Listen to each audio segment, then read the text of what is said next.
What's happening? Upstate South Carolina. Hello, America. Hello, world. The most energetic sports talk radio show in the great state of South Carolina. Maybe the entire nation. Starts right now. Hello, people. How we doing? What's up? Happy Thursday. Great to be with you. Rob Brown Show is on your radio. This is the Fan Upstate. Howdy, y'all. I am Rob Brown. Directly across from me on the other side of the glass is the Professor of Perfection. He is #DagTix, Colonel Grudge, the Alpha and the Omega of the Fan Upstate, the content cash cow, the conductor of the Symphony of Sound. That is the Rob Brown Show. He is the great one, Lonzo. What up, Zoe?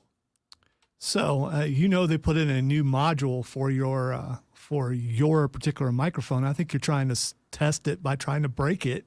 I would never. And I'm waiting. I was like, he needs to talk. I know they tested it, but now I'm worried the thing's not going to work. And he's going to start talking after the bed is done and nothing's going to happen. But it's working so far. All I considered doing was opening the show by going, which would have been awesome. And if you were on the stream, you would have got to see it. Not that I doubt engineering, because I don't. I just know the power of your voice can break things. And it's held up. I'm so happy about that. I have not broken anything in hours. In hours. Thank you very much. Thank you very much. Great to have you kids along with us today. Hope you're doing exceptionally well. Phone line open for you today at 844-FAN-PHONE, 844-FANFONE. Preferred Home Services text lines there as well, 71307. Start your text with FAN, F-A-N, FAN. And we'll read them live on the air. You can tweet us at The Rob Brown Show, at The Rob Brown Show, at Lonzo on Word. No A in that. It's just Lonzo. Some guys, A Lonzo. This one, The Lonzo. Ladies and gentlemen, you can also join us on our live stream, as Zoe so eloquently pointed out mere moments ago, by going to facebook.com/thefanupstate, twitter.com/thefanupstate, or go to YouTube.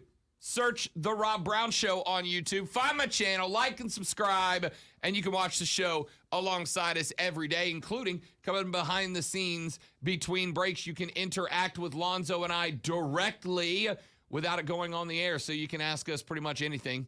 Speaking of, I know what we're going to do tomorrow, Ferb. You know what we have not done yet since we moved to our new time slot, and I feel like we've neglected the people. That would be Fanboy Friday, I'm guessing. That is one of two things. Okay, so it's something else. That is one of two things. Tomorrow, we do Get to Know Your Host Friday. Oh, joy. I love those. Those are great. The only thing Lonzo likes more than faces and heels is Get to Know Your Host Friday. We're on tomorrow's edition of the show, especially since we're in a new time slot. We got new listeners. In fact, I got a Facebook message yesterday from a young lady who said that she drops her kids off at school. She listens to the first 30 minutes of the show on the way home. She gets to the house. She said, I put you guys up on the Alexa at the house, and I listen to you while I'm doing my household chores during the day. Thank you, Miss Tiffany. You're awesome.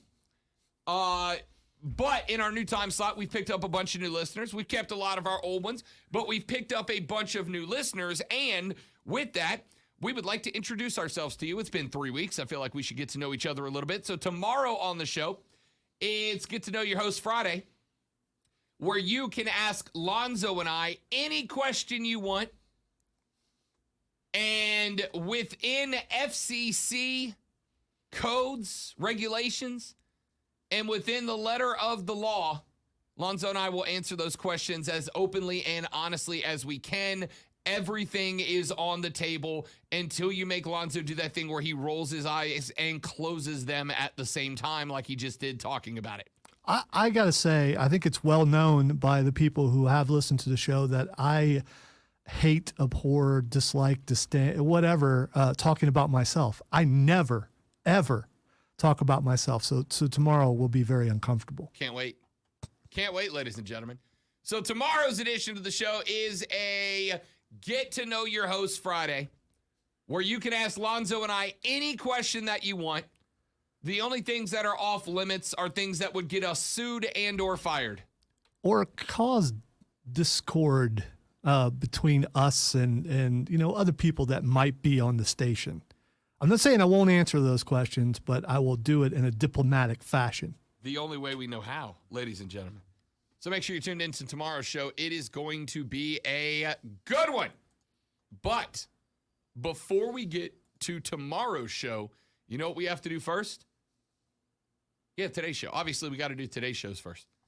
Coming up at 9:35 question mark-ish. Rashad Beard of the Panther Nation podcast is going to join us. We'll talk a little Carolina football with him. Looking forward to that. We have got Fight Club with Lonzo coming up at 11:20 today. Your home for all things combat sports in the upstate. We talk MMA, we talk boxing, and yes, we do talk wrestling. It's our one segment a week we talk wrestling. Yeah, because we would never talk about that at any other time. Because if there's no interest. No, none. Look at Baker's dog.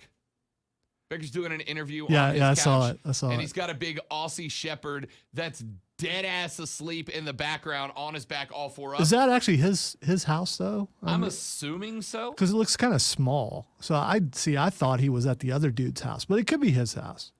Baker said where is that in the Cleveland Brown Stadium? Is it like care. Underneath somewhere? Look at that dog. The dog is, he's comfortable. Phenomenal.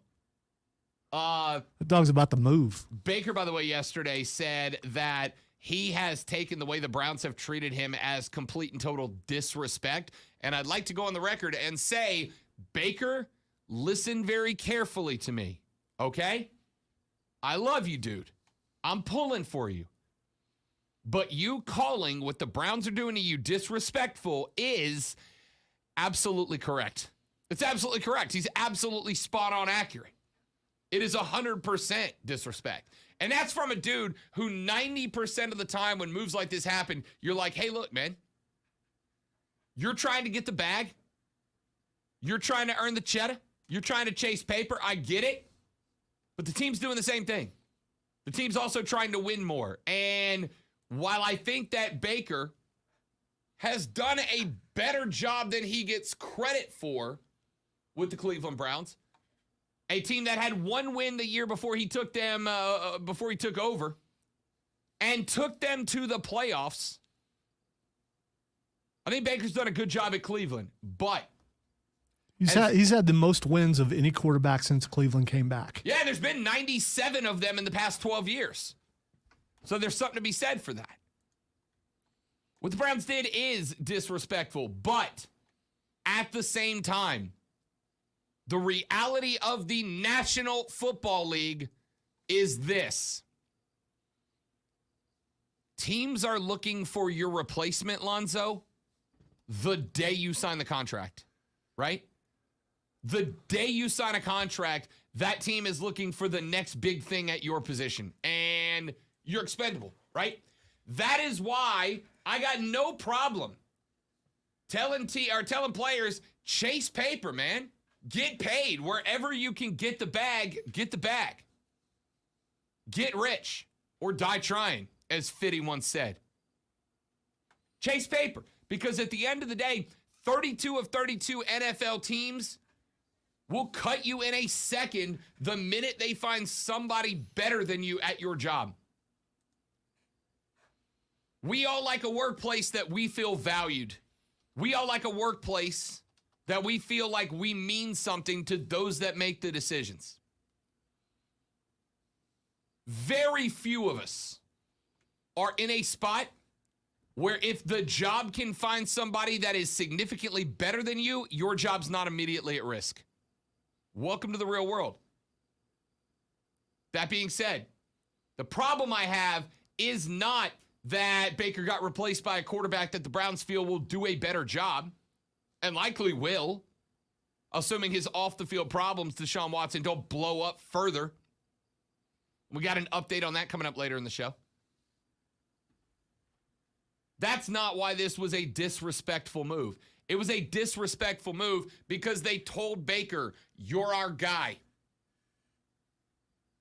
They told Baker, you're the future, man. This is your team. This is your franchise.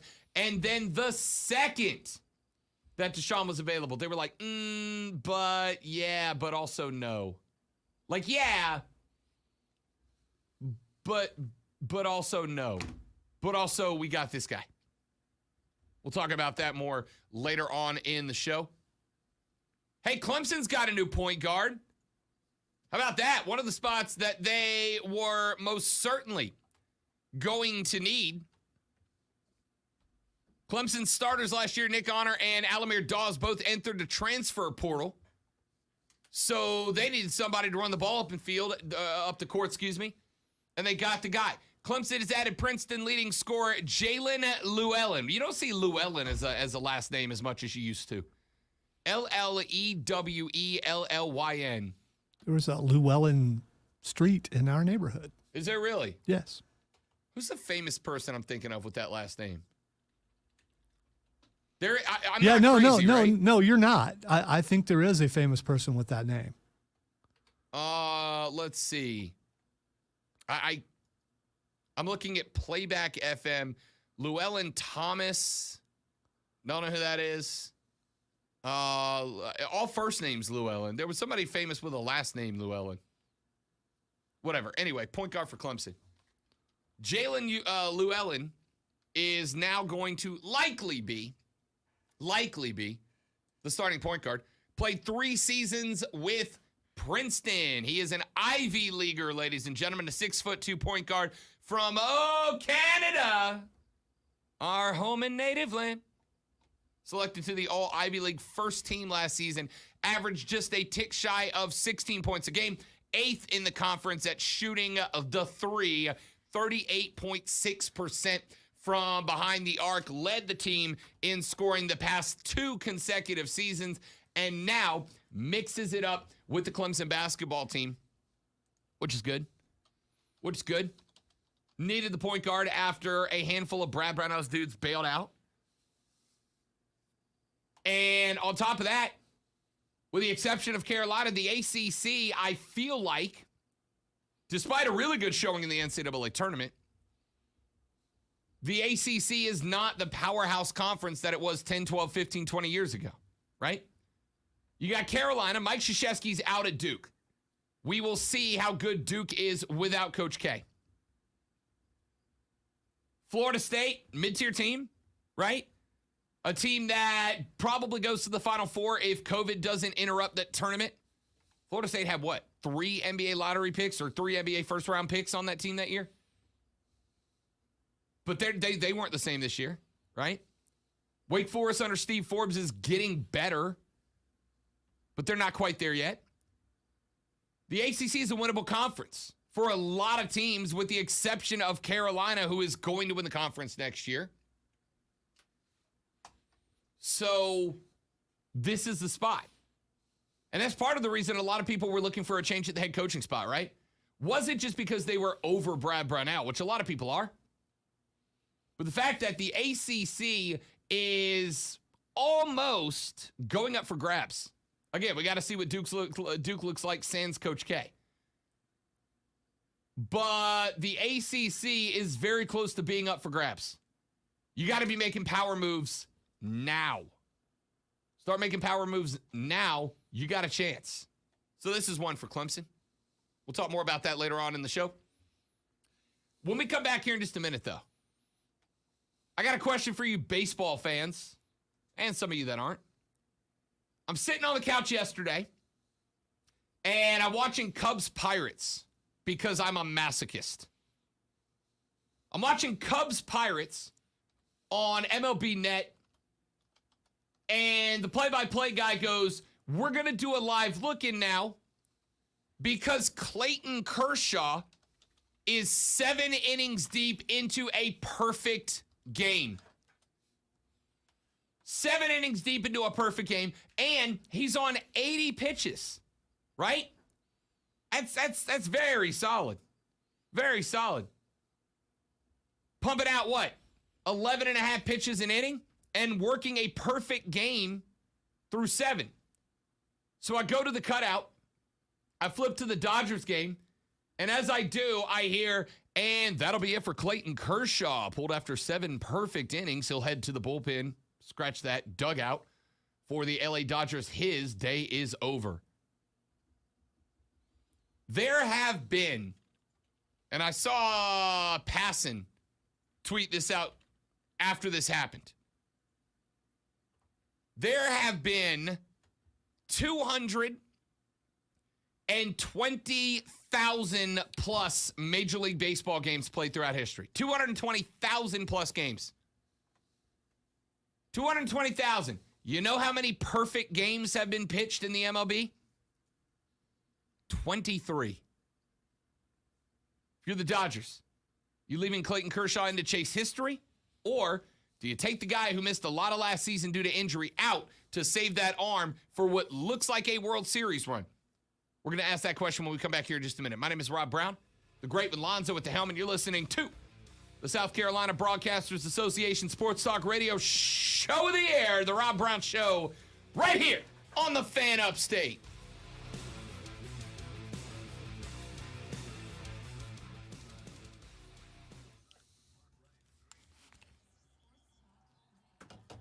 All right, your new hat, even though it may be an old hat, but I've never seen it, has convinced me that I need an Undertaker hat. Like a big one? Yeah, I need an Undertaker hat because That's a harder hat to pull off. dude, I could rock the Undertaker because I got the hair for it. Yeah, I mean, staring at myself on occasion, I think I could do it. I bought a semi-Undertaker hat the other day.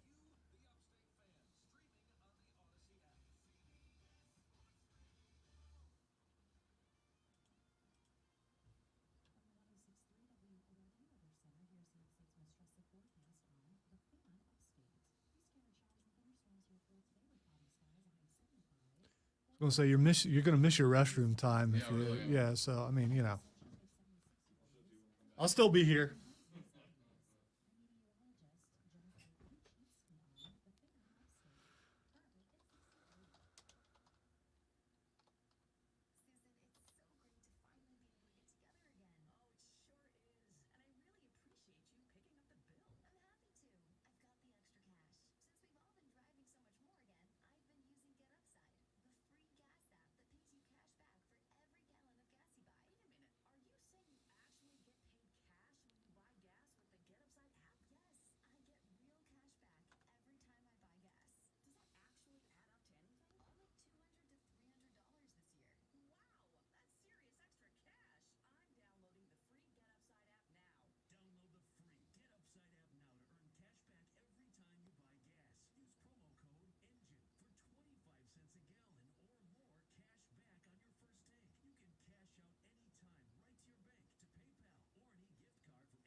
With special guests. We don't know who they are, but they'll be special, and they'll be guests.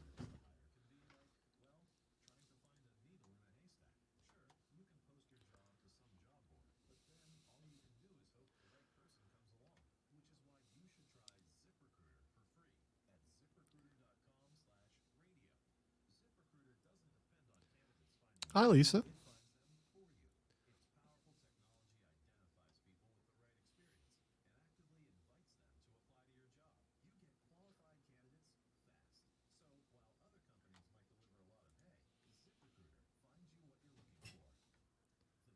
Nice. I have something somewhere. That's not big enough though. That's gangsta, was what that is. Well, No, that's more Hello, gangsta. Miss Lisa. That's more gangster than gangsta. There is a difference.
So, I had a similar hat. Not as fancy as yours. You look like you are going to. It's Star Wars. I was dubbed Amish Mafia. Yeah. It looks like you're going to watch horse racing, but Oh. like. It was Kentucky Derby That makes as sense. the theme that year.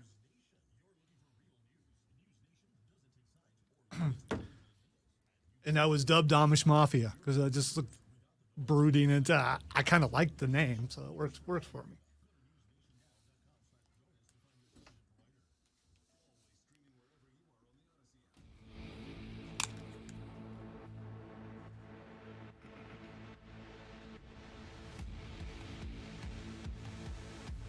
Lee Richmond in 1880, John Montgomery Ward in 1880, Cy Young in 1904, Addie Joss in 1908, Charlie Robinson in 22, Don Larson in 56, Jim Bunning in 64, Sandy Koufax back in 1965, Jim Catfish Hunter in 68, Len Barker in 81, Mike Witt 84, Tom Browning 88, Dennis Martinez 1991, Kenny Rogers 94, David Wells 98, David Cohn 99, Randy freaking Johnson 04, Mark Burley 09, Dallas Braden 2010, Roy Doc Holliday 2010, Philip Humber 2012, Matt Cain 2012, Felix Hernandez 2012.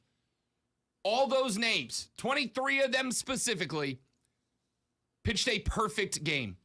And that is it. Well over 220,000 professional Major League Baseball games. 23 guys have pitched a perfect game. 27 up, 27 down, no batsman touching a bag. That's it. That's its entirety. That's the whole list. Yesterday, Clayton Kershaw was working a perfect game. 7 innings deep, not a batter had gotten to a bag at that point. I'm watching Cubs Pirates. They make the announcement. I flip over to watch Clayton Kershaw continue to work. The minute I get there, they announce that Kershaw had been yanked. He was done for the day after knocking out 21 without letting one touch the bag. And then, of course, the question started floating around. Leave him in, taking him out. What's the right call there? What's the right way to handle that? I kept an eye on that and the conversation going on in social media because I was curious because it comes down to this. Clayton Kershaw missed most of last year with an injury. Clayton Kershaw is, if he keeps pitching like that, going to be maybe the key on the rotation for the Dodgers to get revenge on Atlanta and win the National League this year. With that being said, do you leave Clayton Kershaw in to chase history? I asked that question in the tease on the way out. Friend of the show, Tiger Pal Rachel, tweeted in. She said, taking Clayton Kershaw out was a crime against baseball history, quote unquote. And I think she's right. Was the manager asked why you took him out? Not that I saw, but I didn't watch the postgame presser. Okay, because, I'm sure he gave managerial answers like, we're in this for the long haul. It's about the team. It's a long season. We didn't want to risk his arm. Yeah. We expect to go deep this year. Which all that is ridiculous. Did he want to be taken out? I'm guessing no, but, most pitchers don't want to be taken out. But you leave him in there. You got to do that. You got to leave him in. And how many weeks into the season are we? A week and a half? Today's a week. Okay, a week. So, but still, leave him in there. Yeah, you leave him in, right? You absolutely leave it. You give the guy the opportunity to go etch his name into history books. And as soon as he gives up a hit, if he does, then you take him out. On the spot. That's exactly right. He's sitting at 80 pitches, right? Which, for a fully healthy pitcher, is not a lot. I mean, it's a lot of pitches, but it's not, if Clayton Kershaw didn't have surgery last year, didn't miss most of last year with an arm injury, if Clayton Kershaw's 100%, he 100% gets left in that game. And the question is, do you trade history to keep Clayton Kershaw as healthy as you can, both to give yourself a chance to make the NLCS, but to have a good enough run in the regular season that you don't have to fight for it? That you do what the Dodgers are expected to do, have the best record in the National League, and earn home field advantage throughout the playoffs into and through the NLCS. Now, it really just depends on what's the most important thing to you, right? If he's working through 7 and he's got a no-hitter, right? A perfect game is nobody touches a bag. No walks, no fielding errors that cause it. If a guy touches a bag, it's not a perfect game. You can still have a no-hitter with the guy on base. Fielding error, drop third strike. A no-hitter's still a big deal. It is. But there's been lots of no-hitters. We're going to get 25 no-hitters by the end of this year. There will be more no-hitters this season than perfect games since 1908 or 1880 or whatever the first one I read to you was. You 100% let him go chase history. The minute a guy touches first base, yank him. I will give him this. First and foremost, I absolutely ask him, do you want to keep going? Do you feel good enough to keep going? If he says yes, I leave him. Because I get that Clayton Kershaw is a key to the Dodgers, the key to the Dodgers pitching staff. I get you want to save him. I get you want him to be healthy. I get you pitch counted him, right? Clayton Kershaw at this point in the season is probably on a hard pitch count. When you get to pitch number 75, 80, 85, 90, you are out. I don't care what situation you're in. No hitter, one hitter, two hitter. You get to 75, 80, 85, 90 pitches, you're done. Right? I get that that's probably the spot because the Dodgers are the odds-on favorite to win the World Series this year. The Dodgers have the best lineup in the history of Major League Baseball, right? The best lineup in the history of Major League Baseball. They are not a contender. They are the door that everybody else has to get through if they want a World Series championship, Atlanta included in that. I get you want him healthy. I get you want to make him last through the season. You want as many wins out of the kid as you can get so that when you get to the playoffs, hopefully you're sitting at 106, 107 wins. And you lock up home field as the number 1 overall seed in the playoffs. I get it. But man, I can't imagine that when he got done with the 7th and was working on a perfect hitter, a perfect game, a no-hit, perfect game. I can't imagine he didn't get to that dugout and go, damn, man. Come on, coach. I had them.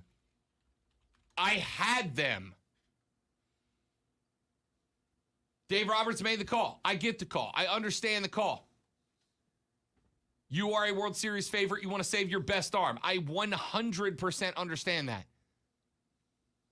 But, dude, 23 perfect games in history. And not only was he working on one, but he was dominating in the process. Couldn't touch him. I'm looking at Sporting News right now. And to answer your question, Lonzo, they did ask him why it was that he pulled Clayton Kershaw. Now, we'll start with this. Traditionally, early in the year, managers don't let pitchers go more than 75, 80 pitches, right? Because it's a long season and arm fatigue is real. You can go look at the numbers of starting pitchers and even the best, those numbers gradually climb as you get late into the year because arm fatigue is real. Number 2, Clayton Kershaw has not pitched a full season since 2015. 2015. Durability is an issue for him. Throughout all of spring training, right? Which is the part where pitchers are tuning in that arm, getting it dialed in the way they want it. Clayton threw 101 pitches. To get a no-hitter, he would have had to gone 2 more, which would have threatened him to get over 100 pitches on the day when he barely threw that in spring training. Clayton Kershaw got asked after the game, how did you feel about getting yanked in the midst of a perfect game? And he said it was the, quote, right decision. He said, quote, blame it on the lockout. Blame it on my not picking up a ball for 3 months. It was the right decision. He went on to say, quote, those are individual things. Those are selfish goals. We're trying to win. That's all we're really here for. As much as I would have wanted to do it, I've thrown 75 pitches in a sim game. I hadn't gone 6 innings in years, let alone 7. So he towed the company line. Good for him. But he did say in there it would have been cool, right? Yeah. So that means he wanted to a little. He wanted to, yeah. He wanted to a little. I mean, you can't get that far and not go, maybe I could do this. But at the same time, maybe the manager bringing him out of it, you know, that took all the pressure off him. It's like, yeah, I would have been able to do it. I don't think he's that kind of guy. Look, but still. If Clayton goes to the dugout and he goes, Coach, I really want to do this, I'm letting him do it. I get. Now, obviously, think about it this way. Dodgers are winning that game, right? You got a good staff in the bullpen. That's job is to come in and close this game out. That's what they're paid to do. You send Clayton Kershaw back out. Clayton Kershaw gets out there, and in the 8th inning, he blows the ligament in his elbow, lost for the year. You have just taken a major stack of chips off the table en route to the NLCS. And everybody's going to look and go, well, in hindsight, sitting him was the right call. But we don't get hindsight when you make these decisions. This was baseball history. He would have been added to a list that has a total of 23 names on it. If Clayton Kershaw says, I feel strong, I feel good, I want to finish, you let him finish. Did relief come in and give up runs? I don't believe they did, because I'm not going to lie. I turned off the game after that out of frustration, basically. No, 7-0 was your final. The Twins ended with 1 hit on the day. That's what I was going to say. Yeah. Did anyone make it to base? Now, I'm going to pull up the box and see what they did here. Let's see what the Twins did at the dish. They had looks like they had one. Actually, they had no hits on the day. So the guy that reached didn't even reach on a hit. It was a team no-hitter. No, sorry. Gary Sanchez had one. 1 hit, 1 walk for the Twins on the day. So 2 guys reached after Kershaw left. And again, I leave him in. If Sanchez comes up, hits a double, and gets on, all right, you're done, Sammy. I mean, Clayton, you're done, Clayton. I don't know why I went Sammy Kershaw, legendary country music artist there. That was just to annoy me. So if he you don't even know who Sammy Kershaw yeah, I do. is. Yeah, I do. Just because I don't like country doesn't mean that I don't know who some country artists are. Singer of the great love song, The Queen of My Double Wide Trailer. That's a real one. Okay. Let's see. Sammy Kershaw, Queen of My Double Wide Trailer. Anyway, love it. Clayton, you gave up 1 year out, right? And the pitch counts there too, right? If he's working perfect game, but he gets to 115, 117, 120, he's out. I know you want a perfect game, but we are getting into risk of even healthy pitchers. You got to sit. But I absolutely let him chase history. Absolutely let him chase history. Because if he gets hurt, sucks. If he gives up a hit, he sits down. It's over. If he finishes a perfect game with 6 outs between him and the perfect game, if he finishes it, you're the manager who made the call to let that guy go make history. Your name's attached to that, right? That box score is going into the Hall of Fame, and your signature is on it. I want part of that too. Let's take a break. Come back here, wrap up hour number 1 on the show. Do want your thoughts. 844-FAN phone, 844-FANFONE, 844-326-3663. You letting him finish the perfect game, or you yanking him? Text us your answer on the Preferred Home Services text line 71307. Start your text with a FAN, F-A-N. We'll read them on the air. Back after this on the Rob Brown Show. This is the Fan Upstate.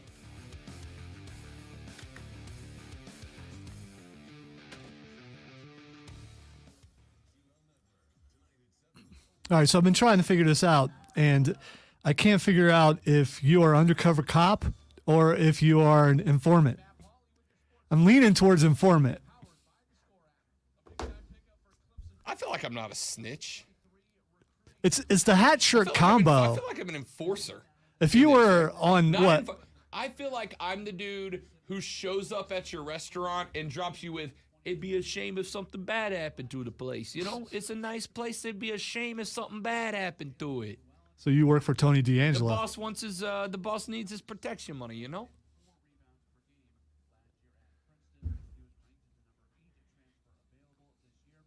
I'm just saying, should my friend Tommy click show up, something bad might happen.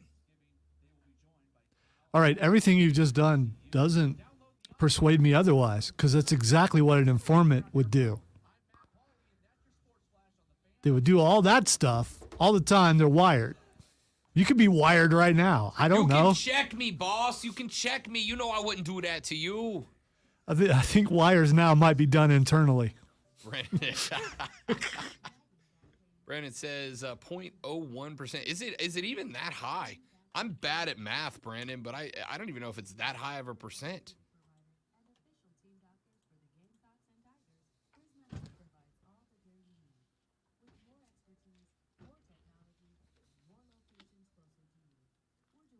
It's like 0.0001%. But either way, yeah, you let the guy do it, man. You absolutely let him go make history.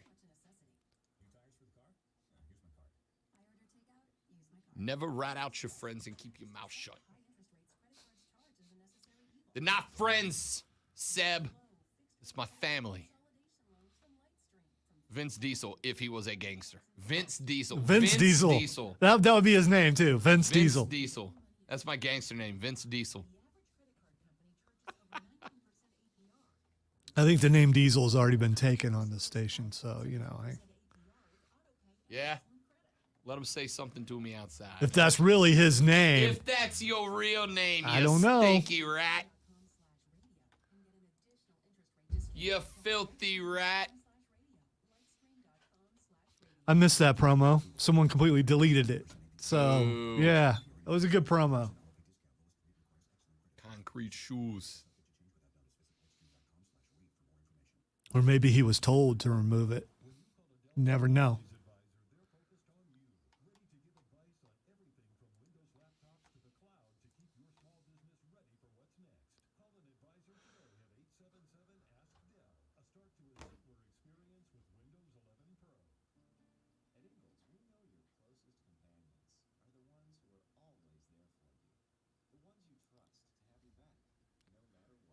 Son Whiteside is selling his Miami Beach mansion for $23 million. If you want some of that. Hey, boss. I need a raise, boss. I don't know. How many rooms does it have? It has a rooftop deck theater. Oh, that is very modern. Wow. I don't know what I was expecting. It's very square. Dude, that is nice.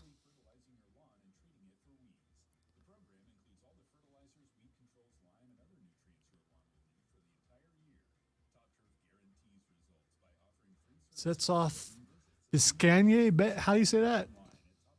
Biscayne. You're from Florida. You know how to pronounce it. Biscayne? Is that what you said? Okay. Biscayne Bay? Yeah. Yeah. 6 bedrooms, 6.5 baths, a gorgeous backyard pool, sleek kitchen with gigantic fish tank and floor-to-ceiling windows. Comes with a movie theater, full gym, for workouts, a cabana bath, private terrace, and a private deck, as well as a rooftop deck, which is perfect for watching the sunset. What's a cabana bath?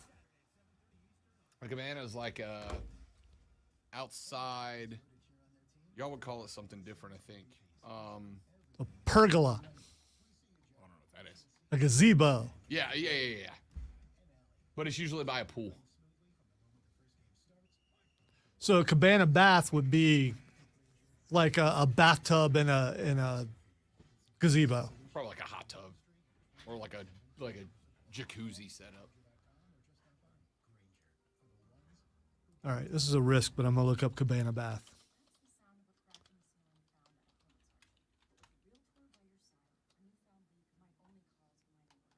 All right, that's just showing indoor stuff. Cabana bath is a spot where people can change and shower before enjoying outdoor areas poolside. So it's like an outside bathroom Okay. by a pool. It's like a shower at the beach.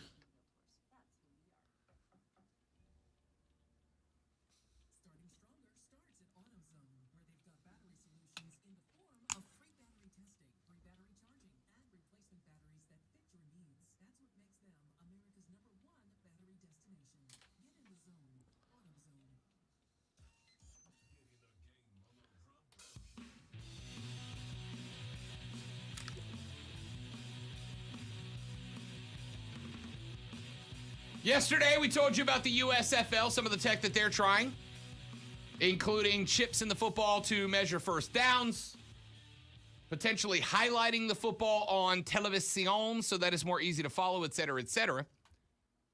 The XFL is making its comeback next year as well. And of course, XFL owner Dwayne "The Rock" Johnson is in charge. Finally, we have an XFL guy who cares more about the football than the showman side of it. Although I suspect The Rock will put a little bit of The Rock into it. Anyway, the list of XFL head coaches, there are 8 teams that will be playing XFL football next year. And before I read you the list, I want you to listen to it in this capacity. I want to know if the names on this list make you more intrigued, make you more likely to take the XFL seriously as a competitive league. Yesterday, Danny Garcia and Dwayne Johnson, or as CM Punk called him, Dwayne, gave the list of the 8 head coaches in the XFL. They are, Lonzo, former NFL head coaches Wade Phillips and Jim Haslett, former Oklahoma Sooners head coach Bob Stoops, NFL players Terrell Buckley, Hines Ward, Rod Woodson, Reggie Barlow, and Anthony Becht.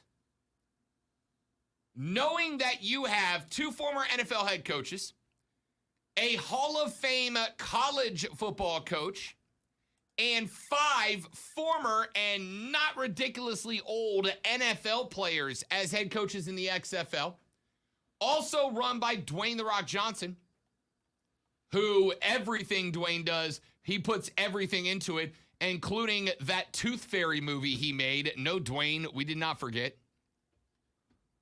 Does this make you more likely, Lonzo, to take the XFL seriously with those names included in the coaching ranks? I already took it seriously and am more interested in XFL than I am USFL. Just because of some of the things that they were doing before COVID that had me watching some. And the coaching, yeah, that's fine. But the ex-players, have they ever coached before? I don't know. Have they been assistant coaches? That's more of, hey, look at these names we brought in to coach. The USFL head coaches right now, USFL head coaches, Mike Riley, who is a longtime NFL quarterbacks coach, including the one who coached Tom Brady when he came out of high school. Todd Haley, who, of course, coached in the NFL for a number of years, but had been the offensive coordinator at Riverview High School in Sarasota, Florida. before he took that job. If I recall, a little bit of an anger problem for Todd Haley. I believe you are correct. Bart Andrus and his quarterback, Brian Scott, for the Philadelphia Stars. Let's see. I'll give you the teams, too. Mike Riley coaching the New Jersey Generals. Todd Haley coaching the Tampa Bay Bandits.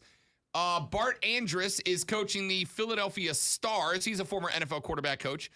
Larry freaking Fedora is back in coaching. He is coaching the New Orleans Breakers. Of course, Larry Fedora had some interesting years coaching in the college ranks. This is his first professional job. Kirby Wilson, his first head coaching opportunity. He worked under Mike Tomlin for the Steelers, and it makes sense that he is now coaching the Pittsburgh Maulers. Skip Holtz is coaching the Birmingham Barons. Kevin Sumlin is coaching the Houston Gamblers. Jeff Fisher, yes, that one, is coaching the Michigan Panthers. Those are USFL coaches. I would say slight edge to the XFL in terms of head coaches because they either want guys that are established, did it at the top level. That is Hazlitt, Bob Stoops, etc. Or guys that played in the league are a little bit younger and are going to add some excitement to that coaching ranks. If you're going to give me a first-time professional head coach, give me a cat who's relatively fresh out of the game, who's going to be better at connecting with these players and getting them on board to build something special. I go XFL has the edge. Is it enough to convince you guys? When the NFL's not on TV, when college football's not on TV, will you buy into these other leagues and give them a chance? We make professional wrestling comparisons all the time. And for 40 years, we said there will never be a point in time where there will be a wrestling promotion that is able to compete with WWE. Now, there is. AEW is probably years away from turning numbers like WWE is, but WWE's got a 40-year head start. We have said for years there will never be a football league able to compete with the NFL. And for the record, the NFL does have some advantages that WWE doesn't have. The NFL is effectively one of just a few businesses in America that is allowed to operate as a monopoly, right? They are given all kinds of breaks by Congress to operate the way they operate, which gives them the ability to put the thumb down on competitors. But as big as Vincent Kennedy McMahon is, I don't know that there has ever been an owner that is as well known by everyday Americans as Dwayne "The Rock" Johnson, right? Whether you followed him as The Rock or you follow him as the actor, he is a household American name. And he's pushing this. Maybe you watched The Young Rock. Can't do it. I'm sorry, Dwayne. Have you ever watched it? I have not. I watched a few episodes. It's not bad. See, I got too much in my life It's to not give time to anything that's just not bad. It wasn't good enough for me to make it to season 2, which they're in right now. So no. There's too much in my life for me to hang on to a TV show. It's got to be good. Not great, just good. Anyway, Dwayne Johnson gives it credibility he did not have under Vince McMahon. And, of course, Vince didn't do himself any favors when he basically turned into professional wrestling and a football game breaks out. Yeah, that was the first iteration of the XFL. The last one, like I said, the last one pre-COVID, it was straight up football. It was. And they were making moves.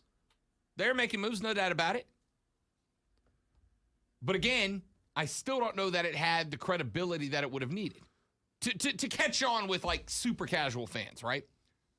The lady Fred, she watches Saints games with me because she knows that the Saints come first. The Saints are playing. That's what I'm doing.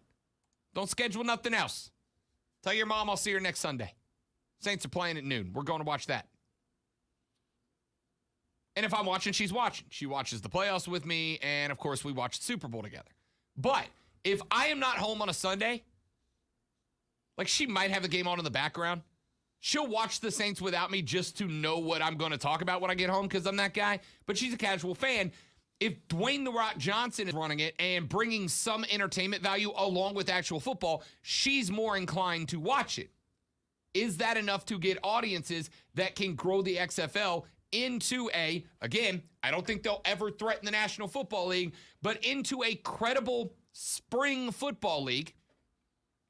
That next spring when the XFL starts, we get a few weeks into it and we go, hey, did you guys see whatever team? Did you guys see that game? It was a pretty good XFL game. And this running back that showed out, I think he's got a future in the big show, right? Can Dwayne turn this into the NXT of NFL?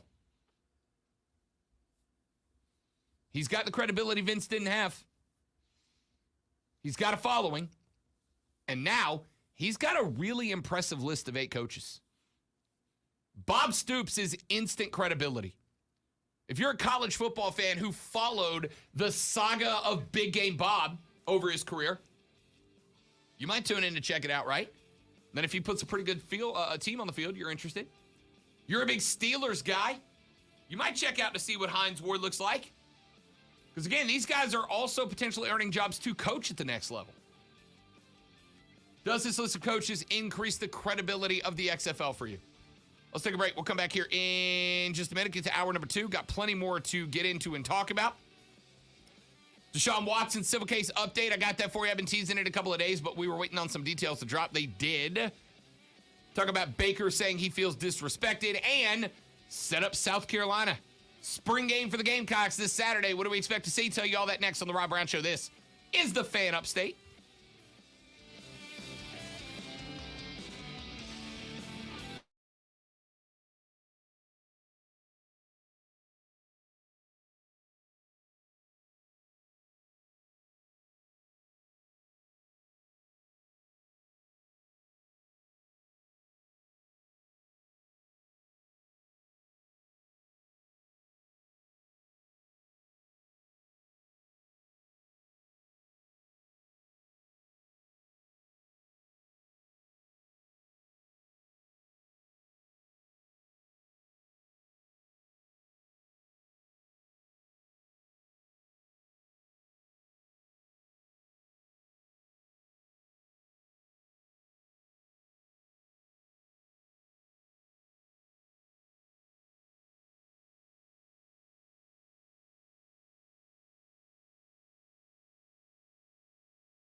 Giga says, would you consider the XFL a stepping stone from a position coach to a head coach? If someone does well, does that mean they'll do well as a head coach in the NFL or college? Maybe. I mean, it's certainly possible, right? If you're a guy like Hines Ward who's got his eyes on coaching, it's a great step. It's going to be televised.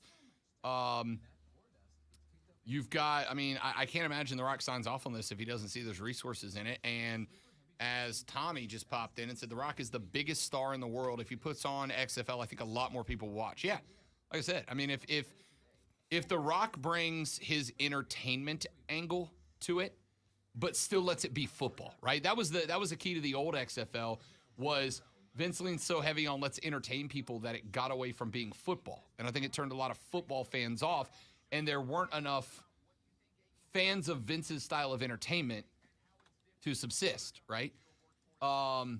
It can't be wrestling. It's got to be NFL. It's got to be XFL. It's got to be football. I think The Rock knows that. And The Rock's a football guy, right? Rock played at Miami, played in the NFL, practiced in the NFL a lot.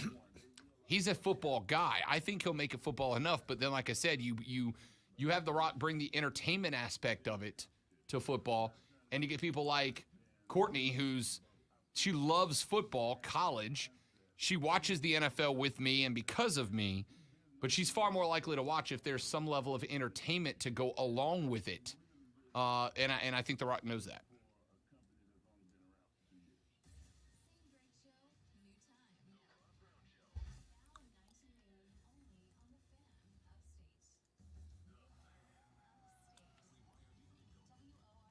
Harley in the first break.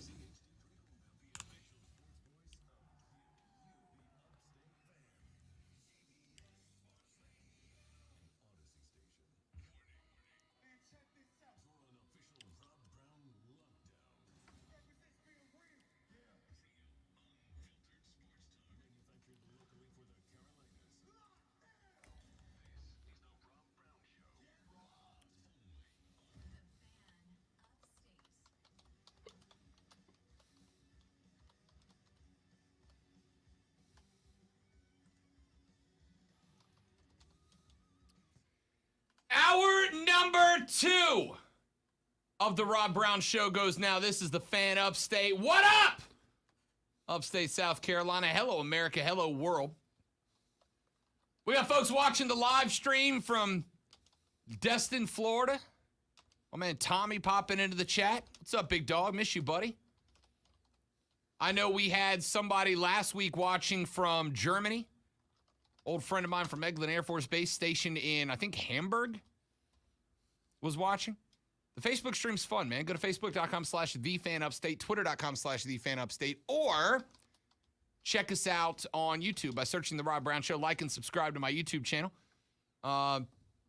We are putting an emphasis on bringing you guys more and better content than we ever had before, and that's going to start including some weekly YouTube segments. Lonzo and I have been teasing, and I swear we're going to get around to soon, a Fight Club podcast where we'll talk MMA, boxing, professional wrestling, and more. And that will be a digital exclusive. You will get that only on the web. That'll be coming to you sooner rather than later. So make sure you follow us on our social medias. Make sure you check in on the Facebook stream and hang out with us on the daily. Texter on the Preferred Home Services text line at 71307 says, I was impressed how easy minority candidates were hired for the XFL. No big ordeal, no big pomp and stance. Just hired quality minority candidates. Well, I mean, look, The Rock's running this thing. The Rock's no fool. On top of that, the guys that he brought in, I think the guys that he brought in are guys that have eyes and aspiration for coaching at high levels. But on top of that, are name recognition, right? I say Bob Stoops. You don't need to be the biggest college football fan in the world to know who the hell Bob Stoops is. I say Jim Haslett. You don't have to be the biggest NFL guy in the world who know who Jim Haslett is, especially if you're a Saints fan, right, Tommy? You don't have to be the biggest NFL guy in the world to know who Hines Ward is. He brought in names. But he also brought in names that have at least some level of pedigree, right? He didn't bring in a bunch of 85-year-old retired coaches who haven't been in a locker room in 2 decades. He brought in names that are relevant. He brought in names that are relevant. And there's something big there. I think he's hitting on something. All right. 844-FAN phone, 844-FAN-FONE. That's 844-326-3663 is the number to call in and be on the air with us. We got a bunch more stuff that I want to get into today. Baker Mayfield says he feels disrespected by the way the Cleveland Browns treated him. And I would say to Baker, yeah, I get it. I don't know if it's breaking news or not, but Schefter just reported that Cleveland has signed Josh Dobbs. Okay. Cleveland, I guess. Cool. There's a name. You know what's fun about the Baker thing? Aside from the drama that he's bringing to the table, the fun thing now is that in order to trade Baker Mayfield, the Browns are going to have to absolutely take a bath. I mean, absolutely get washed. Like, probably come off of $15, $20 million of Baker's contract to get a team to take him at this point. Not because Baker's not a good quarterback. Like I said, Baker showed up to a Cleveland team that had one win the year before they drafted the guy. But because teams now know Baker's got to go. Will he do a commercial where he's being evicted from the stadium? If you're Baker, you do it, right? Oh, yeah, without a doubt. Sorry, Bake, you are not at home anymore, buddy. We're going to need you to turn over the keys. We have changed the security code away from 3. It's not the code anymore. NFL teams know Bake is basically free at this point, right? A, most teams have a quarterback. B, the ones that don't are all teams that could end up snagging somebody in the draft. So they can go to Cleveland and go, hey, look, we'll take Baker, but we're going to give you a 6th-round draft pick for him, and we want you to pay 50% of his salary this year. And if the Browns say no, you go, all right, cool, don't worry about it. We'll draft the guy, right? If you're New Orleans, you got your guy in Jameis. He performs this year. He gets a big contract. He doesn't. Next year's draft quarterback class, hopefully, will be a little better than this year's. If you're Seattle, got to replace Russ Wilson. Baker might be the guy to do that. Plays a similar but more athletic style game than Russell Wilson does at that position. Baker could be the guy. So you go to Cleveland and go, we'll take him in Seattle. 6th-round pick, you pay 50% of his salary. You in? The Browns have to move him. There are only a few teams that need a Baker Mayfield. And there's a lot of quarterbacks in the draft available.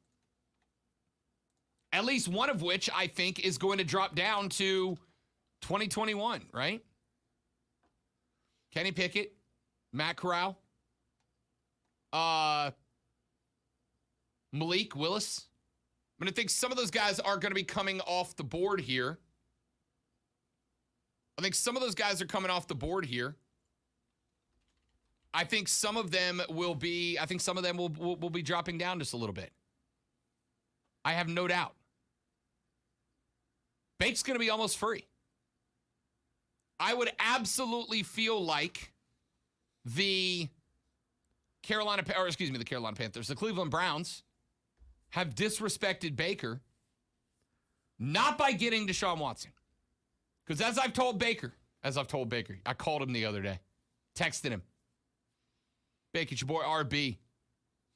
Not by getting Deshaun Watson, they disrespected him. Because again, do you know when it is that a team starts looking for your replacement at any position? Like the minute they sign you. The minute you're on contract, they are looking for your replacement. If they can do better, they will. Obviously, they're going to take salary and contracts into consideration and whatnot. But if they can get another guy in there they think is better than you and it's not going to hamstring them financially, the move gets made. That's how the NFL works. It's how it's always worked. At the end of the day, players can build whatever relationship they want with the fan base. This is why I don't get crazy upset. I love a guy who buys into the city. I love a guy who buys into the culture, right? Part of the reason I am a Saints fan still is I don't think there is a team that encourages its guys to lean into the culture of the city more than New Orleans. It's got the most unique culture of any city in America. I stand by that. And they encourage their guys to lean into it, and a lot of them do. And I think that's big. I think it's important. But I don't fault guys that don't, right? The Pelicans are a perfect example of that. They bring in C.J. McCollum from the Portland Trailblazers. C.J. shows up and immediately is going up on Instagram with pictures of purple, green, and gold stuff and going, where's the best gumbo in this city? Help me out, NOLA. Last night, after the Pelicans won their playing game against the San Antonio Spurs, CJ was like, yo, I love how this city embraced us. I love how this city does. Jose Alvarado, same situation. Young cat brought in on a two-way contract to play in New Orleans, shows up, shows out, falls in love with the city, gets a contract that puts him on the official roster for the Pelicans, goes out last night, plays point, gets a win, and gives one of the most emotional post-game press conferences I've ever seen. Goes out and says, look, I appreciate NOLA for embracing a kid from Brooklyn. I'm going to give you everything I've got. I love this place. I love that. I appreciate that. But I don't fault guys who don't do that. I don't fault guys who go, I am a professional. I am here to do a job, not make friends. And this is why. Because I don't care how much a team tries to get you to lean into the culture. If they can do better elsewhere, and certainly if they can do better elsewhere with a potential down the road Hall of Famer like Deshaun Watson is, they're going to. So, there's a lot of people beating up Baker today. Why would you call the Browns it? Because they were. But it's not, it's not unexpected. And again, the Browns weren't disrespectful by getting Deshaun Watson. Of course they weren't. It was disrespectful in being dishonest to Baker Mayfield. Right? It's bringing a guy into the office and going, hey, man, we love what you're doing. Keep doing it. We believe in you. You're the guy. And 20 minutes later, texting him, hey, man, stop by my office. Dear every manager everywhere forever, please do not just send a text that says, stop by my office. Because the initial assumption of 85% of your employees is, well, guess I'm taking a cardboard box home today. Add one detail. Hey, stop by my office so we can discuss that spreadsheet you turned in. Right? Add a detail so we know we're not getting canned. Baker got told, you're the guy. Never mind. Never mind. You're not the guy. Sorry. You're not the guy. That's disrespectful. But that's the game, man. They got a young 3-time Pro Bowler in his mid-20s, potential MVP candidate. And while I think Baker did a better job than he has gotten credit for, and does a job he deserves more credit for, at the end of the day, Deshaun Watson's a better quarterback. If you only consider what's happened on the field, Deshaun Watson's a better quarterback. And if he's a better quarterback, you make the move. Just don't tell Baker he's definitely the guy until he's not. Tommy says Baker getting disrespected by the Browns is not cool, especially after how good he's been taking care of their stadium. Well, he lives there, He's at home. Hey, just because you live there doesn't mean you take care of it. He's cleaning the seats and doing all that stuff. Set a new alarm system. Respect it. And in fairness, though, he was getting unlimited free nachos out of the deal, which I got to tell you, there's a lot you could ask me to do if the payment's unlimited free nachos. I blame the book club lady that he and the other girls are always dissing. The worst. Yeah, I think she got him. The worst. Got him fired. In fairness, though, they had to know better than putting that on TV, right? Like, don't air Bake's dirty book club laundry. That's your fault, commercial guy. You could have shared a heartwarming moment of raw emotion from the book that Baker and his book club ladies were reading, and instead you chose to go with the one time he decided to air some dirty laundry. And by the way, Tiffany or whatever her name was, totally deserved it. Don't tell us you're going to be there and then not only not show up, she couldn't even send Baker a text and say, I'm going to be late for book club, or something came up with the kids, I'm not going to make book club. She just didn't show up. Listen, I flake on a lot, but at least I send the text that says, hey man, something came up, not going to make it to the book club today. Tiffany couldn't even send a text. Rude. Well, she found out, and the rest is history. Yeah. Tiffany got Baker fired. All right, speaking of Deshaun Watson, Pro Football Talk, amongst others, reporting that there is a source telling them that the legal camps from both sides, both the women and Deshaun Watson, have discussed beginning trial proceedings in July or possibly moving all of the 22 lawsuits into the 2023 calendar.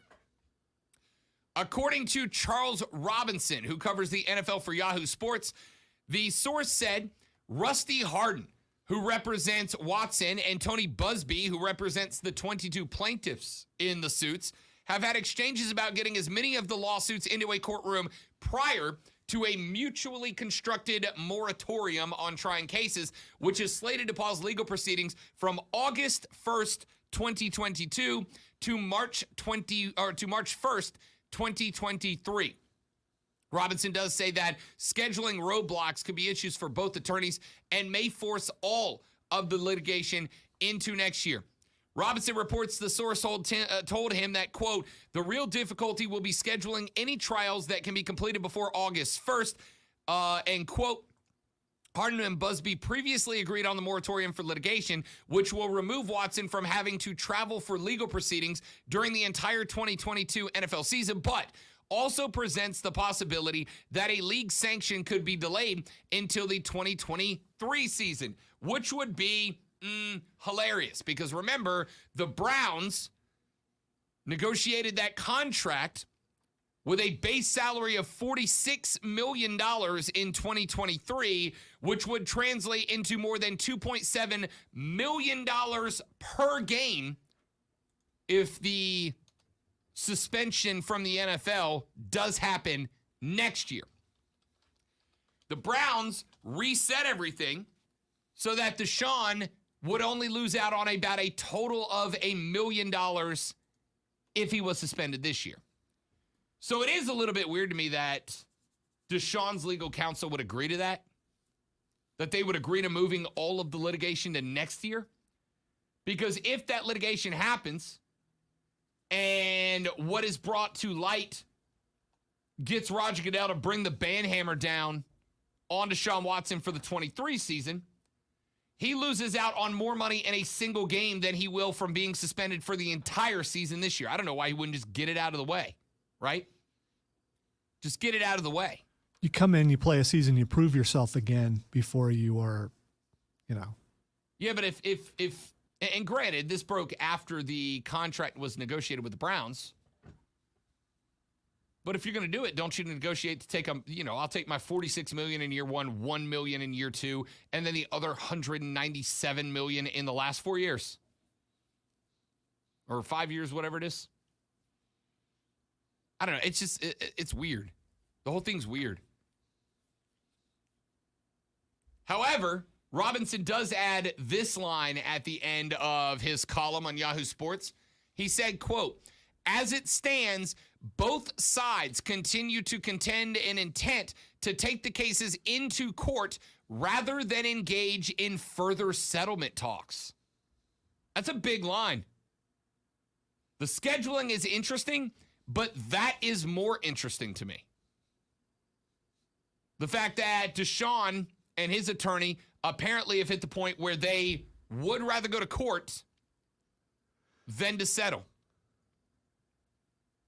Which means that either A, they've attempted to settle and Deshaun doesn't want to pay the amount that the women are asking for in order to settle out of court, or B, the women just said, screw that, or C, some of the women agreed to settle, but the rest went, I'm going to court no matter what, and Deshaun said, well, I'm not going to pay some of y'all, right? Which I think is an assumption is most likely.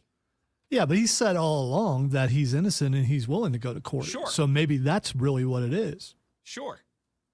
But at the same time, and we've seen this happen all the time, right?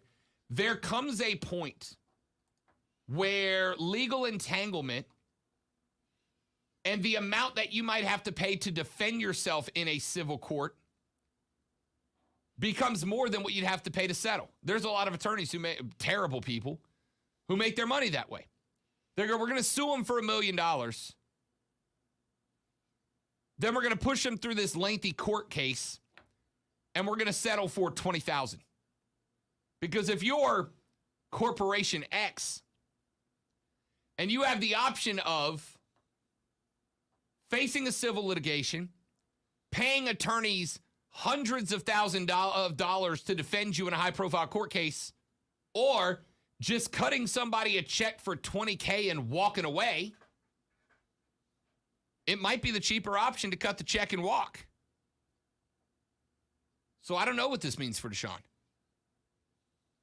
Our buddy Thomas texts into the show, 71307. It's the preferred services home services text line. I've only been doing this 2 years. Preferred home services text line. He says they love Watson, so will they switch around 1 or 2 year dollar amounts? I don't know how they would restructure that, right? Because I know we see restructuring all the time, but the NFL does have restructuring rules in play, and I don't know if that's on the table, but I'm not a salary cap guy, so I don't know is the answer.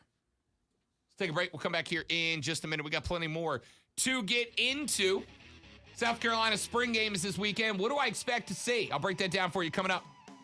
This is the Rob Brown Show. This is the Fan Upstate.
The Rob Brown Show is back on your radio. This is the Fan Upstate. Robin Lonzo with you today. Be a part of the show.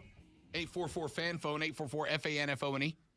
That's 844-326-3663. You can also text the Preferred Home Services text line at 71307. Start your text with FAN, F-A-N, so we can read them on the air. Texter says, if you cut the check, you also include a non-disclosure and avoid the bad publicity.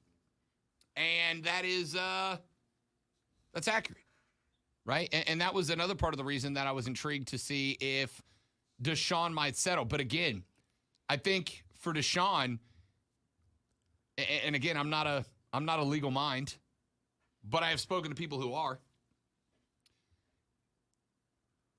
And based on those conversations, my assumption is if even one of the women refuses to settle with Deshaun, there's 22 of them. If even one of them refuses to sign and settle with Deshaun Watson, there's no point, if this is your basis, there's no point in settling with any of them, right? If you are going to settle, there's no point in settling a lawsuit. And there's no point in settling a lawsuit because if the details of even one of them are brought up in court and it's bad enough that the NFL is going to suspend Deshaun, then you might as well fight all of them, right? Because if one of them gets out, it becomes possible that the National Football League goes, all right, well, we heard some pretty graphic details from this one lawsuit, and there's 21 more of them. And remember, being found guilty is not the trigger for a suspension. Ben Roethlisberger was never found guilty or was forced to even go to a civil trial. He settled for what he did allegedly in a bathroom in Georgia. Caught an 8-game suspension, reduced to 4, but caught initially an 8-game suspension. That was over one allegation of sexual abuse that he settled for. Deshaun's got 22. I gotta suspect that if Ben caught 4, Deshaun would catch a season minimum. So there's really no point in settling one of them, even if you can catch an NDA onto that settlement, right? I will give you $1 million to go away and never talk about this. Because if even one of the other 22 goes to court and the gory details come out with receipts attached, and maybe even if not receipts, but probably with receipts attached, Ben caught 4. Deshaun will catch 17. I'm not completely clear on something. So Baker Mayfield is still a Cleveland Brown, right? Yes. So if Deshaun were to be suspended for the entire season, would Baker play for Cleveland? Nah, Baker said middle finger to you yeah, guys. I know what he said, but he's under contract. So what does he do? Does he sit at home? Does he refuse to play? He'll get fined the entire time he's not there if they decide to play him, right? I believe he could hold out like anybody could, like Deshaun effectively did last year. According to Mary Kay Cabot, who covers the Browns for Sports Illustrated, Browns quarterback Baker Mayfield was not planning on playing for Cleveland in 2022, going as far as to sit out minicamp and training camp until there was a trade. She said on Twitter, quote, Baker Mayfield had no intentions of playing for the Browns in 22, which may have revived the Deshaun Watson trade. He was prepared to sit out the offseason program, minicamp, training camp, and more if that's what it took. After the report that Watson would not play in Cleveland, it was reported that Mayfield had requested a trade from the Browns. However, at the time, Cleveland said it would not honor that request and would keep him on the roster. But obviously, that was before Deshaun. Now I think he absolutely would sit out. So if you're Cleveland, kind of pointless to keep him on the roster, right? You're eating up a roster spot for a guy who is going to refuse to play for you, and you're paying him a hefty chunk of money. Even if you've got to pay half of his contract for 2022 in order to get him out of Cleveland, that is still cheaper. Yeah, but if keeping him around. If you're in Baker's situation and the NFL ends up suspending Deshaun for the entire season, Cleveland can't trade you because no one's willing to trade. aren't you hurting yourself more by sitting out the entire season when you could jump on the field and say and prove that you're a better man despite what everyone says about you? Go out there and kill it to improve your trade value. First off, outside of questioning him as a quarterback, I don't think anybody's saying anything. Well, some people are saying stuff about Baker's personality like he's too outlandish and he hasn't earned the right to be braggadocious yet. Looking at you, Colin Cowherd, right? Who just loves to ride Baker for no reason. But and there's some guys on ESPN that are the same way. They just decided he was the guy that they were going to go after. It's the Hot Take Express. Hot Take Express rolls heavy. But I don't suspect there's any reason for Cleveland to keep Baker, even if Deshaun does catch a suspension, right? I don't know who the guy would be. Somebody will take Baker. It's just a question of how much is Cleveland going to have to pay Baker to not be their quarterback. But that happens all the time. Carolina was paying Teddy Bridgewater to QB for the Broncos last year. So as I said earlier in hour one, they just signed Josh Dobbs. So Josh Dobbs is your guy for the entire season? You're going to take a wash on the entire season. A program reset, huh? Yeah. Yeah, not a great look. Not a great look. I don't know. But like I said, I think that when it comes down to it, Baker's out. The only question is how much is Cleveland going to have to pay to ship him out? And there's going to be a team that'll take him. It's just that these teams know that they have all the leverage, right? To get the best deal out of it that they can, to have Cleveland play as much as of Baker's salary as they can, and to trade the least that they can. I got to wonder at some point, if we get closer to the draft, if there comes the potential that Baker Mayfield is quite literally just given away, right? You don't even have to trade us anything. Just take his contract. Because the rumor right now is that the only reason Baker hasn't been moved is because of his contract. Teams are hesitant to take it on. But if you can take it on without parting from anything, right? They just give you Baker and his contract. That might be worth it for a team like Seattle. Possibly. All right, let me do this. Let me jump to a break. When we come back, the Gamecocks of South Carolina have their spring game coming up on Saturday night. What do we expect to see out of it? What are we looking for out of Spencer Rattler? What are we looking for out of Shane Beamer? I got some thoughts I'll share with you next. I'm Rob, he's Lonzo, and this is the Rob Brown Show right here on the Fan Upstate.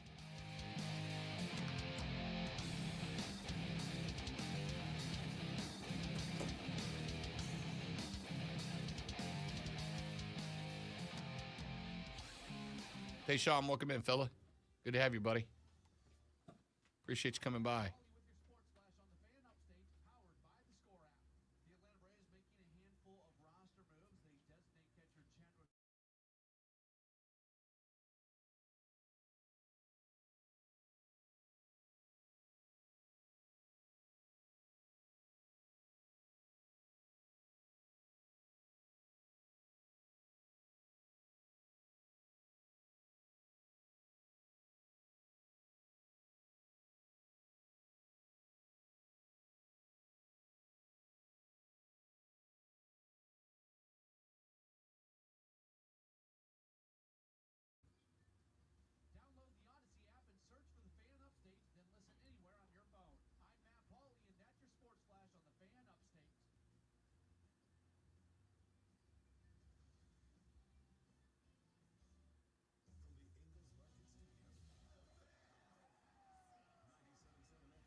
How much it costs to get a cutout of yourself made, a life-size cutout?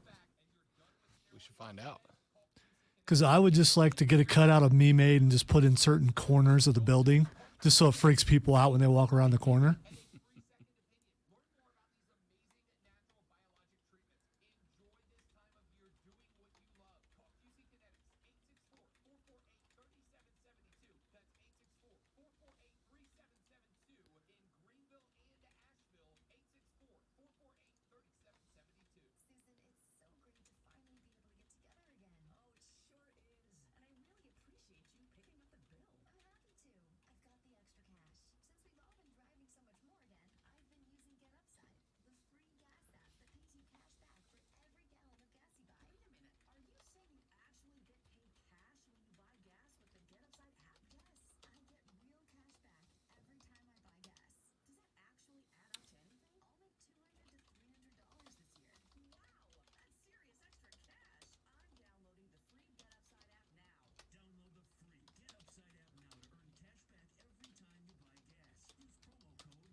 Did you watch Moon Knight?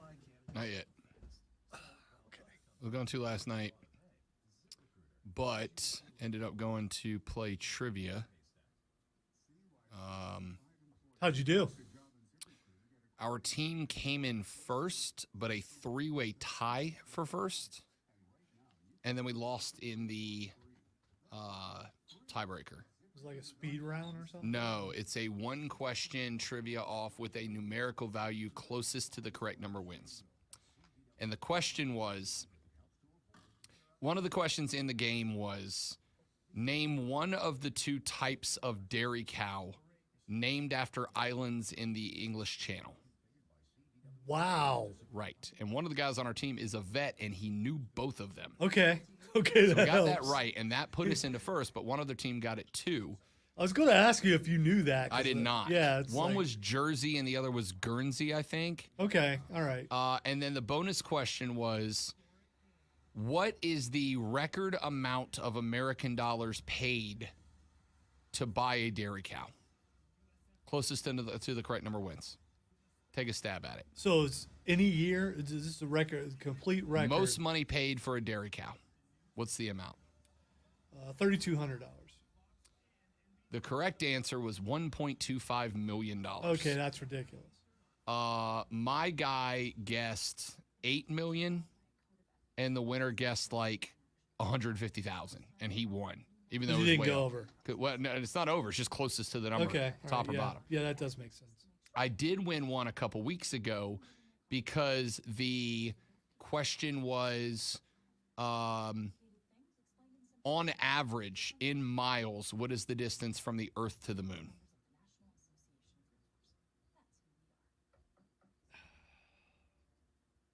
And I actually knew it. I looked at the clock when you started saying the question, and I didn't hear the whole thing because I realized On average, what is the distance between the Earth and the moon? In miles. 500,000. 293,000.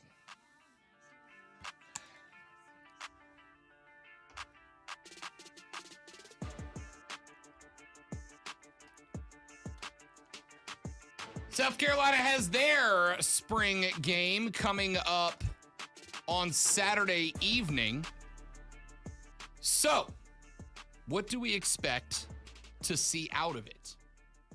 I think the most obvious thing we are looking to see is, what does Spencer Rattler look like in his first action as a Gamecock quarterback? And what does the passing game look like, right? I think that's the obvious one. That's the one we're all looking at. Keeping an eye on Antoine Wells, keeping an eye on Xavier Legette, see how those guys do at the wide receiver spot. Those two guys have caught the most passes thrown by Rattler so far as starters in spring thus far. Wells was a transfer in, caught 80 passes at James Madison last year, and is expected to play a big role. So that is going to be one that we genuinely want to keep an eye on coming up in the spring game. It's the passing game. It is Spencer Rattler, but as much as it is Spencer Rattler, it's the wide receivers too. Rattler was a Heisman Trophy frontrunner going into last year before he lost his job to Caleb Williams. Can he get back to the form he had the year before that when he was a Heisman threat? Having receivers that are running routes and catching the football is the number one part of that, no doubt about it. Second thing, we're keeping an eye on Marshawn Lloyd, too. Rough couple of seasons to open up in Columbia, set to be the starter as a true freshman in 2020, tore his ACL in preseason practice. Last season, it seemed like more often than not when he got into the game, something went wrong. He had his best week of practice before a minor injury kept him out of the Duke's Mayo Bowl. This spring, though, Marshawn seems to have captured the number one spot at running back. And according to the film I've seen, looks like he's got a bit of his burst back. He was a 5-star recruit coming in. Injuries have kept him from fulfilling that potential. If he avoids the injury train this year, He's got the opportunity to be the guy at running back. But we have to see what it looks like coming into the spring game this weekend. So I keep an eye on him. Alongside Rattler, because again, lost his job at Oklahoma. I want to see what the backup quarterbacks look like too, right? I want to see what Luke Doty looks like. He's been working his way back from injury as well. We talked about him. Came in last year, re-injured the ankle, had to take some time off. What's Luke Doty look like? Yeah, does he show improvement? Does he have a chance to actually beat out Spencer Rattler? Again, if Rattler plays like he did last year, maybe. If he reverts to 2020 form, no. Spencer Rattler will finish the year. But a lot of that depends on, can the guy stay healthy? Can he avoid contact? Can he keep his feet clean? We'll see in the spring game if he's got the footwork down to do that. Braden Davis has got a ton of reps in this spring. Colton Gothier, friend of the show, has also gotten a number of reps as well. All guys that Shane Beamer's going to rely on to provide some depth. We talked about Marshawn Lloyd, but again, another spot that if you're Shane Beamer, you want to make sure you're giving reps to the guys that are lined up on the depth chart behind Marshawn, because if Marshawn gets a knee popped again, you need to know you got somebody to go to. So, Christian Beal-Smith, another transfer guy, leading rusher at Wake Forest last year, expected to be a part of it. Lavessie Carroll, talented athlete, signed with Georgia in the 2021 class, but he played cornerback at Athens last year. Now he reverts back to the position he was recruited at running back. Both guys that have the potential to pop one if they get the opportunity. I'm also interested to see what the passing game to the running backs look like, right? What do the checkdowns look like? Can these guys make plays out of the backfield catching the football? DeCarrion Joyner is going to be interesting to see. Guy acted as quarterback for the Gamecocks last year in aforementioned Duke's Mayo Bowl. What role is he going to play for the Gamecocks this year? If he goes back to receiver, does he look like he is showing some improvement? Is he going to be used a la Taysom Hill? Can do a little bit of anything and everything. I would suspect he is. Whether or not we get a preview of that in spring game, we don't know yet. But it is something, and again, even if you only see DeCarrion lined up as a wide receiver in the spring game, it very well just may be that Shane doesn't want to tip his hand any. Yeah, I hope he does. I hope he doesn't show any of that in spring game, because that takes away the surprise. I mean, the possibility is there, of course, and if he's on the field for a good portion of the game at receiver, and then suddenly he jumps over there behind center, you want that to be a surprise to the other team. 100%, right? Part of the reason DeCarrion Joyner looks so good at playing quarterback in North Carolina is there was zero film on the guy, right? You could not prepare for him.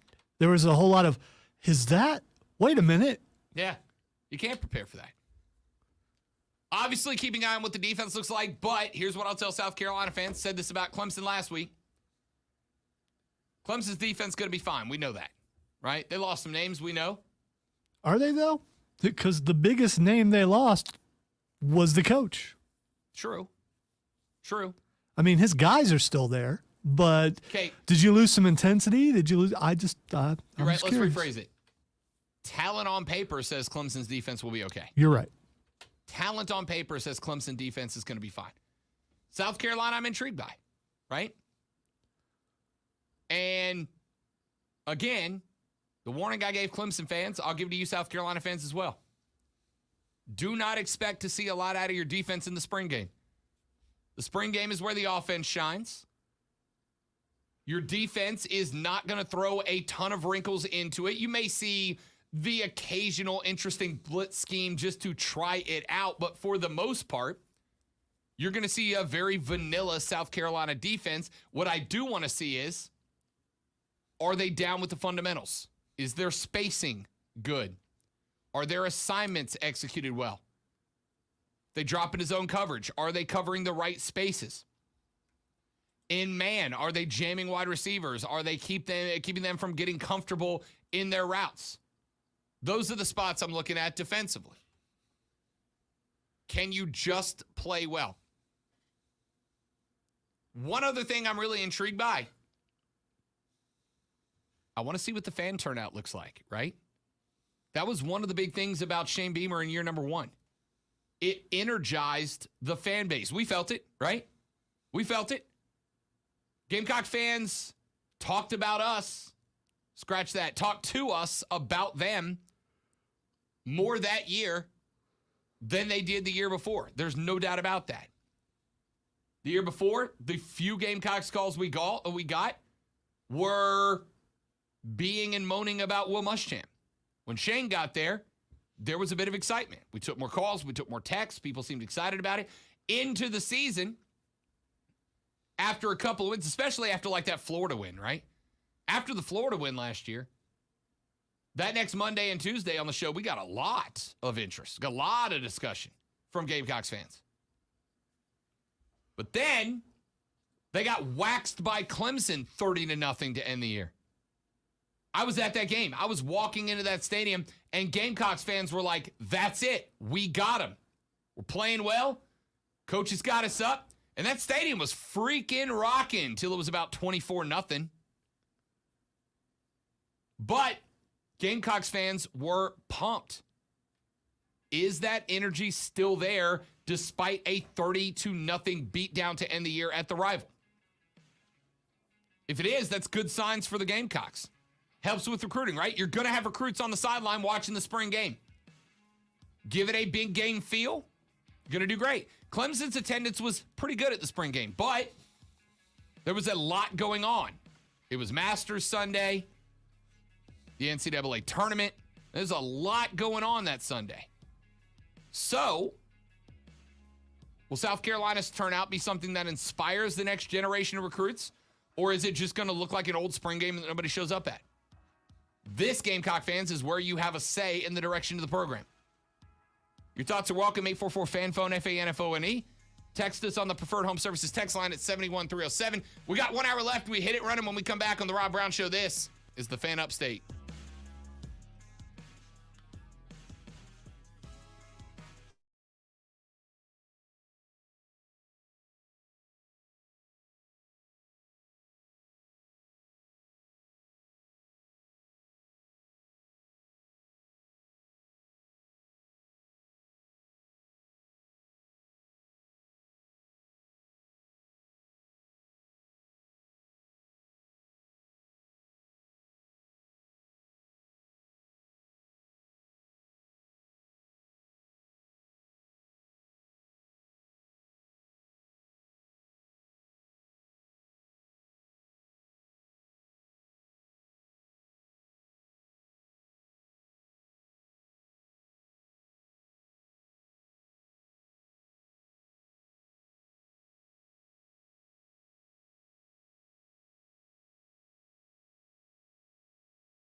Those lives are still being scheduled in that break.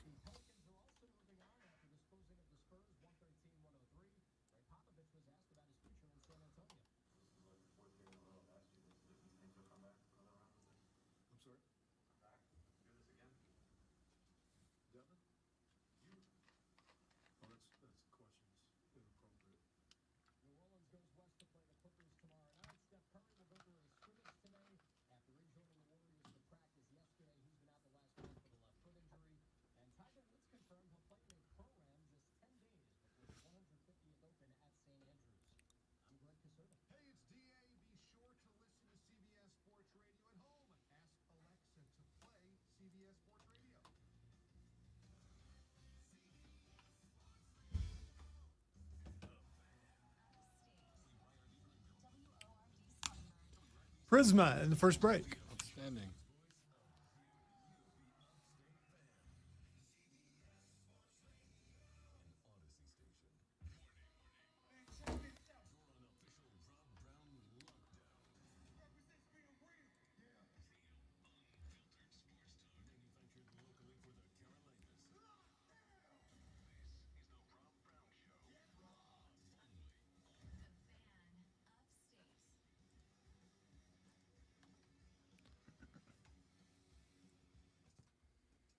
The third, the final, the best, the money hour of the Rob Brown Show goes right now. This is the Fan Upstate. Welcome back, ladies and gentlemen.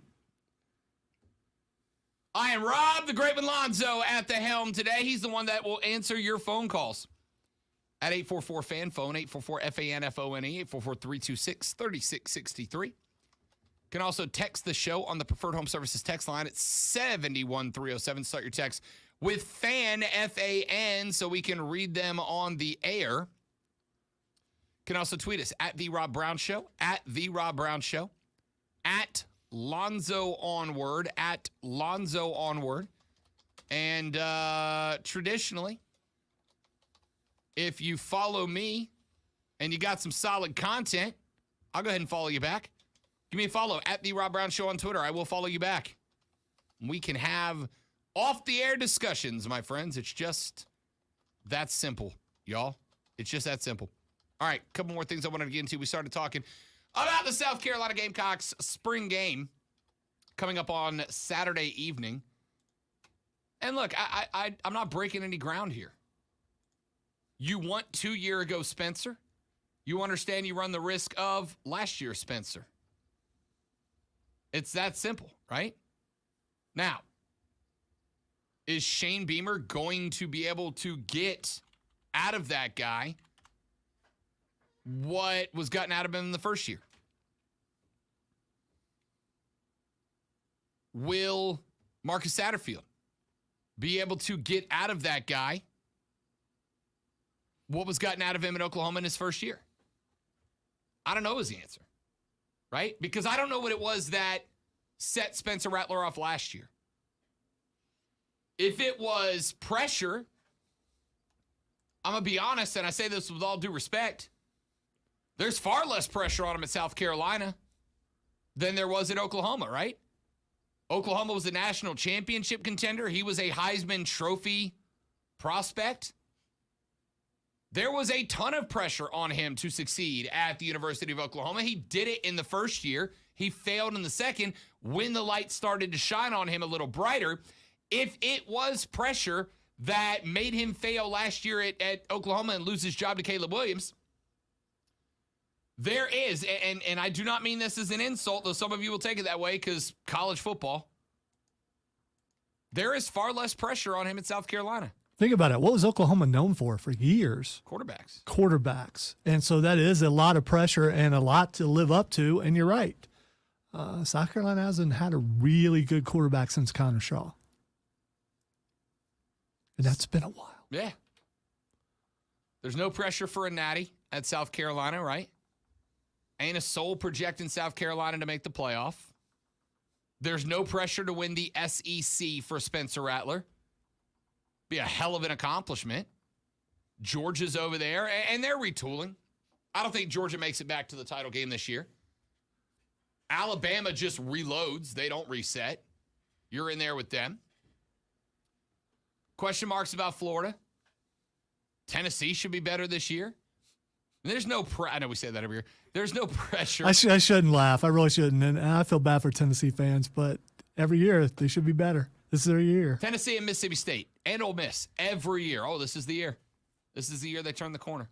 I think it's not so bad if it was never the year, but obviously it was for Tennessee a long time ago. So, I mean, I get it. There's no pressure on South Carolina. Nobody expects them to win the conference. I don't know if anybody expects them to win the division. Right? That's a tough ask. You're not beating Georgia. I don't care if Georgia is resetting. You're not beating Georgia this year. Now, I've seen Spencer listed as a Heisman betting option before. I don't remember where his line was. I'll go ahead and look it up. I've seen it where you can place odds on him to win the Heisman. He is at plus 3,000.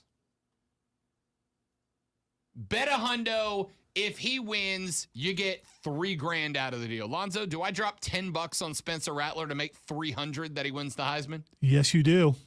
I don't hate it. It's $10. I mean, For comparison's sake, Bryce Young, your returning Heisman Trophy winner, is plus 200. C.J. Stroud, the Ohio State quarterback. I know, I'm like looking at Lonzo and Stroud. I got Oklahoma on the brain. C.J. Stroud from Ohio State, plus 400 to win the Heisman. Caleb Williams, the guy who took his job at Oklahoma, then transferred to USC alongside Lincoln Riley, plus 900. Bijan Robinson, the running back from Texas, is plus 1,500. DJ Uiagalelei is plus 2,000. DJ has better odds to win the Heisman than Spencer Rattler does. Jackson Dart, the Ole Miss quarterback, is plus 3,000. By the way, Lonzo, is there a better quarterback name in the game than Jackson with an X, last name Dart? It's nice. You better be good, though. You better be good. If you get that name and you choose to play, yeah, you got to be good. Jackson Dart. Great name. Plus 3,000, same odds as Spencer Rattler and Trayvon Henderson, the running back from Ohio State. But the odds aren't great because plus 3,000 is where we get defensive players showing up. Will Anderson Jr., the linebacker from Alabama, is plus 3,000.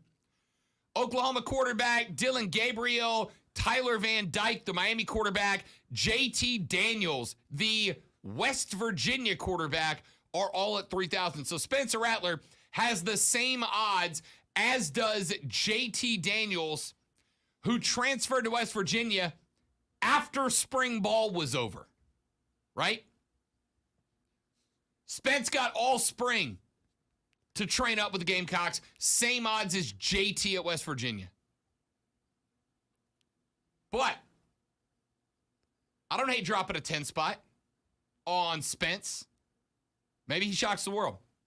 Over under this year for college football for the Gamecocks. I talked about this on Twitter the other day with a buddy of mine. Over under for South Carolina win totals is set at 6.5, if I remember the line correctly. Set at 6.5. I'm intrigued to see where they get. Yeah, set at 6.5. Over 150, or over is minus 150. Under's 130. So the good news is there. Well, let me phrase that. Set at 6. You set it at 6. The over is the favorite at minus 150. Shane Beamer, I think, to me, outdid his expectations last year, right? We all thought 6-6 in a bowl game.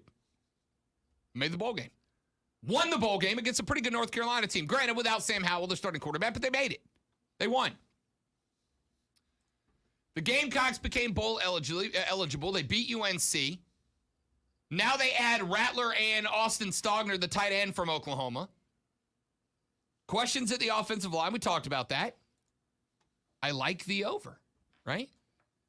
Now, my buddy Joe, who is in my little group of South Carolina degenerates who like to drop coin on sports and see what happens, he said he's taking the under. I said, why? He said, because you're not catching anybody by surprise this year, right? You're not catching Florida by surprise. I said, I don't know if it matters, right? South Carolina was better than Florida last year. No doubt. I mean, they beat them. They rolled them. They were better than Florida last year. And Billy Napier's a wild card. I look down the schedule. I think there's 7 wins there.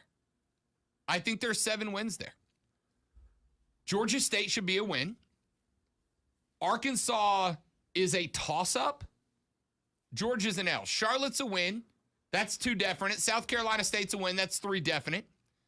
At Kentucky, I think Kentucky probably wins that game, though it's a toss-up, but we'll give them an L. Texas A&M is a loss. Mizzou, but at home. Remember, South Carolina had Mizzou last year on the road and just blew it. They can beat that team, though. At Vandy's a win. At Florida, I'm going to count Florida as a win, yeah? And they were just better than them last year, and Florida is going through a major transition with a new head coach who has never done it at this level. Neither is Shane. Yeah, but it'd be hard to believe that Florida would have improved enough to beat South Carolina this year. So, yeah. It is at the Swamp. And if Florida's rolling at that point, that's a really hard place to win a football game. Is it, though? Oh, yeah. Even when they're average, Ben Hill Griffin is a terrifying place to play football. I'll chalk it as a dub, though. They're at home against Tennessee. That's a winnable football game. I don't think 7 is unrealistic for the Gamecocks this year. I'm taking the over. And Joe said, why? I said, because I think Spencer Rattler folded under pressure last year. And I do not think that there is enough pressure on him this year to make him fold. I don't think he folds. I don't think there's enough pressure on him this year to make him fold. I need 2 really good performances out of Spencer Rattler and the over cashes. Just 2. Tennessee, Arkansas, Missouri, Florida. Get me 2 wins out of that group, you're hitting the over. Get me 3 wins, it's a definite. And I think, and again, this is speculation, but I think that Spencer Rattler folded under pressure last year, and there is none at South Carolina, right? What pressure would you say he faces? The only pressure I would say he faces, Lonzo, is do you want to make it to the league, right? Do you want to make it to the NFL? If you want to make it to the NFL, you need to have a good year this year. All right. The pressure that he faces is the hype that followed him to Oklahoma. And is it still there, though? Is there anybody looking at him and going, I'm talking about pressure from within himself. The fact that he had all that hype, he could have been successful there, and he was. So it's a matter of self-confidence. So it's the pressure that he puts on himself. He's not going to give pressure anywhere else. And maybe that's it, right? Maybe it was what's the word? Self-inflicted pressure that he caved to. Maybe. Spencer Rattler's a bit of a hothead, right? We all saw the film. Now, we've had people connected to Spencer Rattler say that those clips from high school that made him look like a jackass were selectively edited. And on top of that, remember, dude was 17. This may shock some of you. Some of us were hotheads at 17. We thought we were untouchable. And I was a nobody at 17, and I was a bit of a hothead. Keep in mind that at 17, this guy was being told, you're the future, bro. You're the future. You're the game. You tell a kid at 17 enough times, you are the future, you are the game. You know what happens? He starts to believe it. And this is not a unique thing. I have told you the same thing. I genuinely believe that a massive part of the problem of DJ Uiagalelei was that DJ was told for so long by his dad, by fans, by Dabo, you're the future, dog. You're the game. It's all you. You're the next. And he bought into the hype. And he thought, all I got to do is roll that tiger paw and the big Cinco jersey out on the field, and guys are going to lay down for me. No. When you are a Heisman Trophy favorite, they come after you more. You got the target on your back, big boy. I think that's what happened to DJ. I think it might be what's happened to Spencer Rattler. I don't mean it as a shot, but there's no pressure at South Carolina. What's the pressure on Shane Beamer this year? Win 7 games. 7. What was the pressure at Oklahoma? Natty. Playoffs. Heisman. New York. Ain't none of that at South Carolina. So if he can get that out of his head, if, as Lonzo theorizes, he can get rid of the self-internalized pressure to prove that he was worth it, which, by the way, I think he does, right? Because if he wanted to prove it, if he wanted to prove that he's the guy, he stays at Oklahoma, right? He wins his job back. He goes out there and puts up the numbers we expected out of him last year, this year, for the Sooners. Now, maybe he bails when Lincoln Riley goes and moves to USC. Remember, he went first. I think if Spencer Rattler had it in him to prove that I'm the man, I'm the guy, he stays at OU and he gets his job back. But he didn't do that. He came to the Gamecocks program, a program that is trending up, but is middle of the pack. At Oklahoma, it was Heisman finalist and a natty were the expectations. Honestly, what's his expectations in South Carolina? 7 wins? 80% of what you did in year 1 at Oklahoma? Nobody expects a division out of this guy. They wanted the natty out of him in Norman. So if it is indeed self-internalized pressure for him, he's got none at South Carolina. He left it all in Norman. I'll take 7 wins in the over. I'm banking on that. Let's take a break. When we come back here in just a minute from right now, NBA play-in games continue last night. The Atlanta Hawks move on. They'll play tomorrow evening for a play-in spot. The New Orleans Pelicans knock off San Antonio. They move on tomorrow to take on LA. It's Cleveland hosting Atlanta. It's LA hosting New Orleans. Winner moves on, loser goes home. We'll talk about last night's games and what we expect to see tomorrow next on The Rob Brown Show. This is the Fan Upstate. Charisma.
coming back on the stream.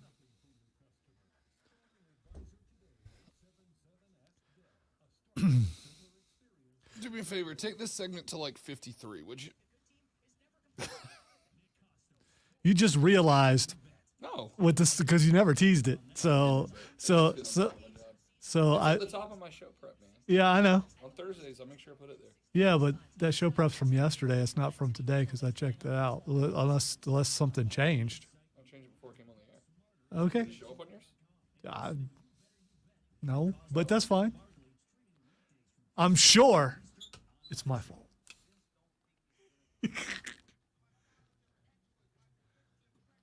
I'm a guy who fights like this now. You're a pugilist. All right.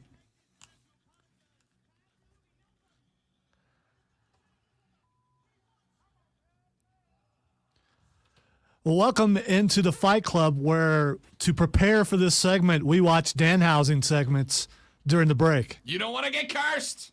That's one. You're up 2-1 right now, though. Yeah, I'm not surprised. All right, so a lot of things happening in wrestling this week, including we literally did just watch a Danhausen clip because Danhausen was trending, and I'm sure I'm William not. Regal's the best. I'm sure I'm not the only one who I think if he can't wrestle, it bothers me. It bothers me. I think it ruins the gimmick. I mean, yeah, dude can talk and all that kind of stuff, but he's got to be able to wrestle on top of it because that would be the most amazing thing if he comes out and he's actually a decent wrestler. And I'm not going to look up old footage because I don't want to know. I want to see it when he actually wrestles. And maybe someone out there listening has seen Danhausen wrestle. Can he wrestle? I don't know. There have been a lot of gimmicks in all different companies of wrestling, but most of those guys can actually wrestle a little bit. All right. It's the first guy I remember that I've never seen wrestle. First off, as I told Lonzo yesterday when we were talking about, and I don't remember what we were talking about, gimmicky wrestling can be awesome, right? The problem is that people see bad wrestling and they go, oh, comedy wrestling. No, it can be hilarious. Danhausen is perfect evidence of that. I'm at the point where I don't care if I don't ever see that dude actually wrestle. If he's just a cameo character who comes out for ridiculous segments, I'm in because he does it well and it's written well. Him popping out of the trash can against Hook and then eating chips and saying this might be where he gets his power is phenomenal. It's quick. It didn't ruin the segment that's already establishing Hook as a character. It just added some flavor to it. Barbecue is what the bag looked like. I love it. It's great. And if he sucks as a wrestler, I don't care because you can cover it up with funny spots that make people laugh and forget about the fact that he's not a good wrestler.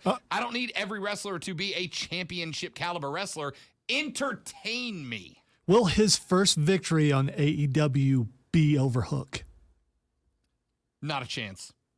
Not a chance. Hook is... Does he cause Hook to lose his first match, setting up something later on between the two? I'm all in.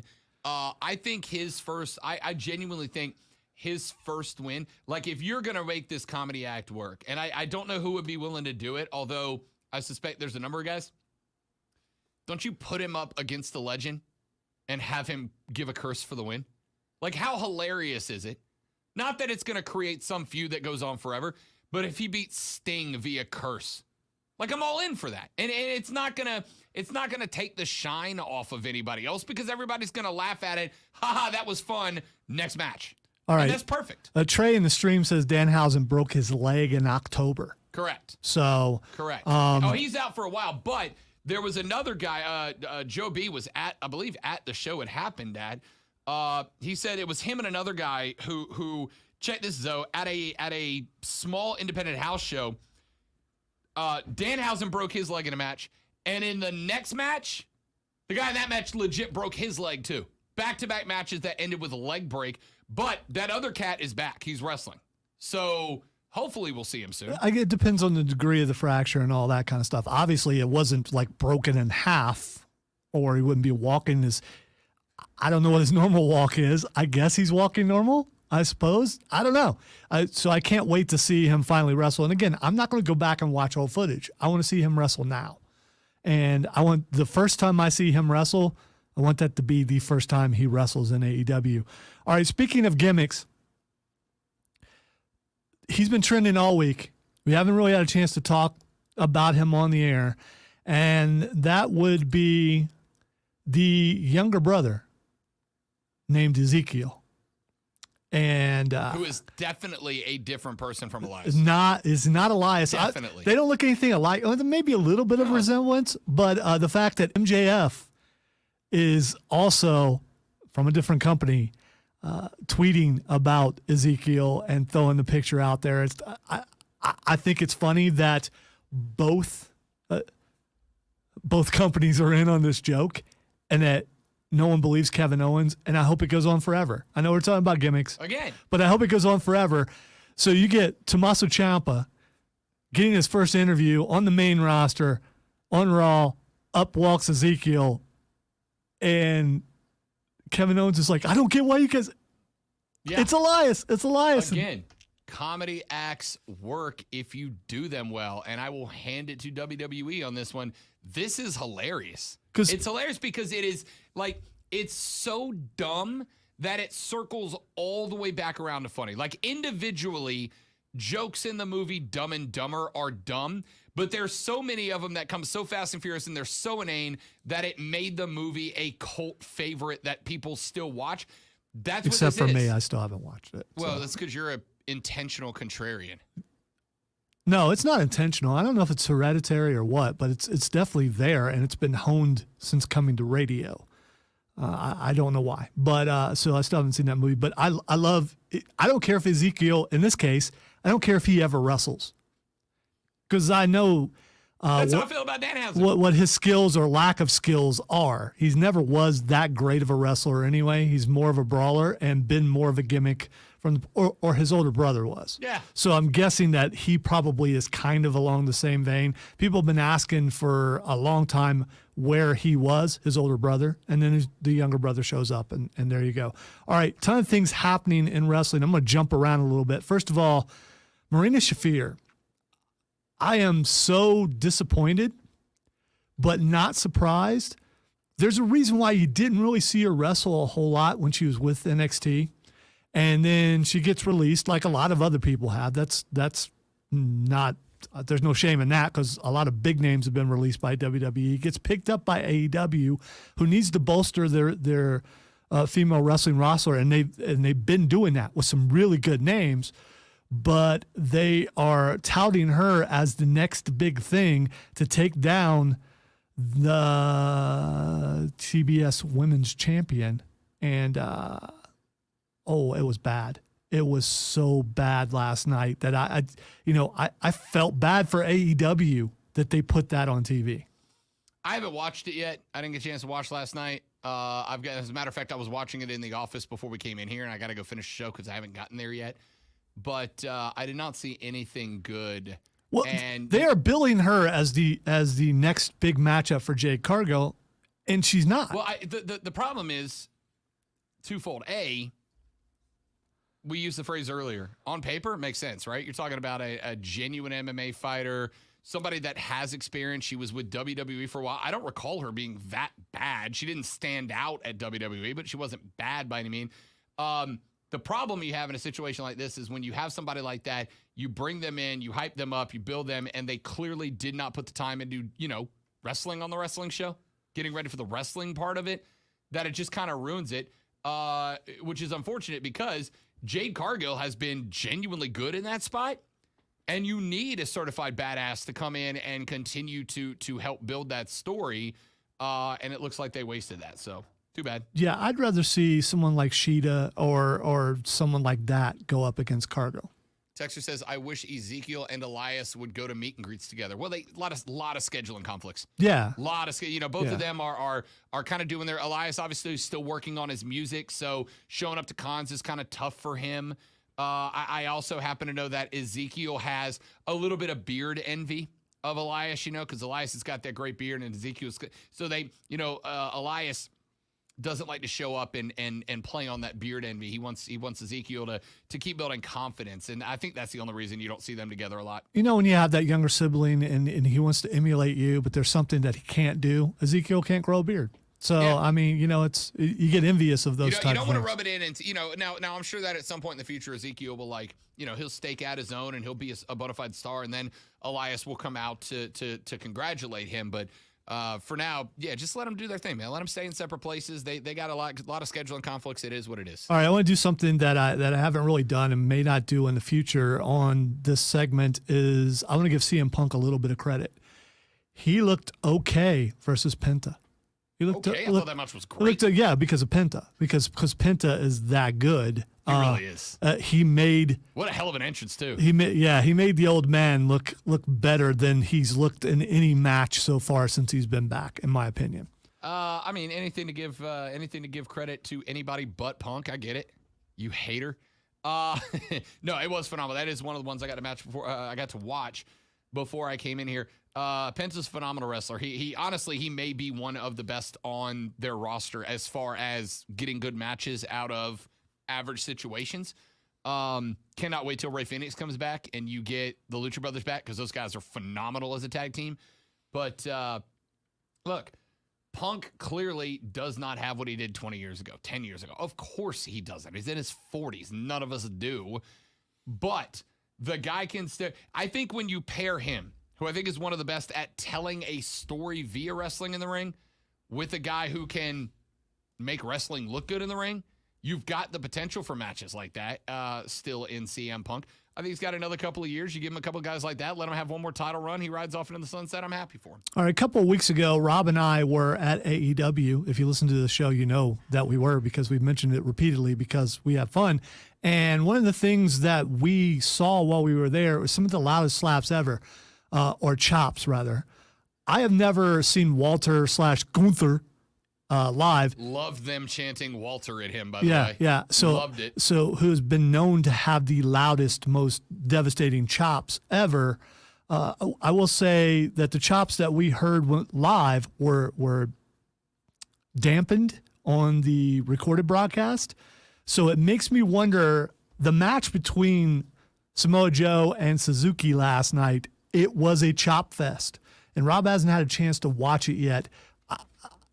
They're like, 500 chops thrown, and that's not an exaggeration. I've never seen that many chops thrown in a match, and it was coming across loud on the TV when we know that they dampen it because we've seen that firsthand and heard it firsthand.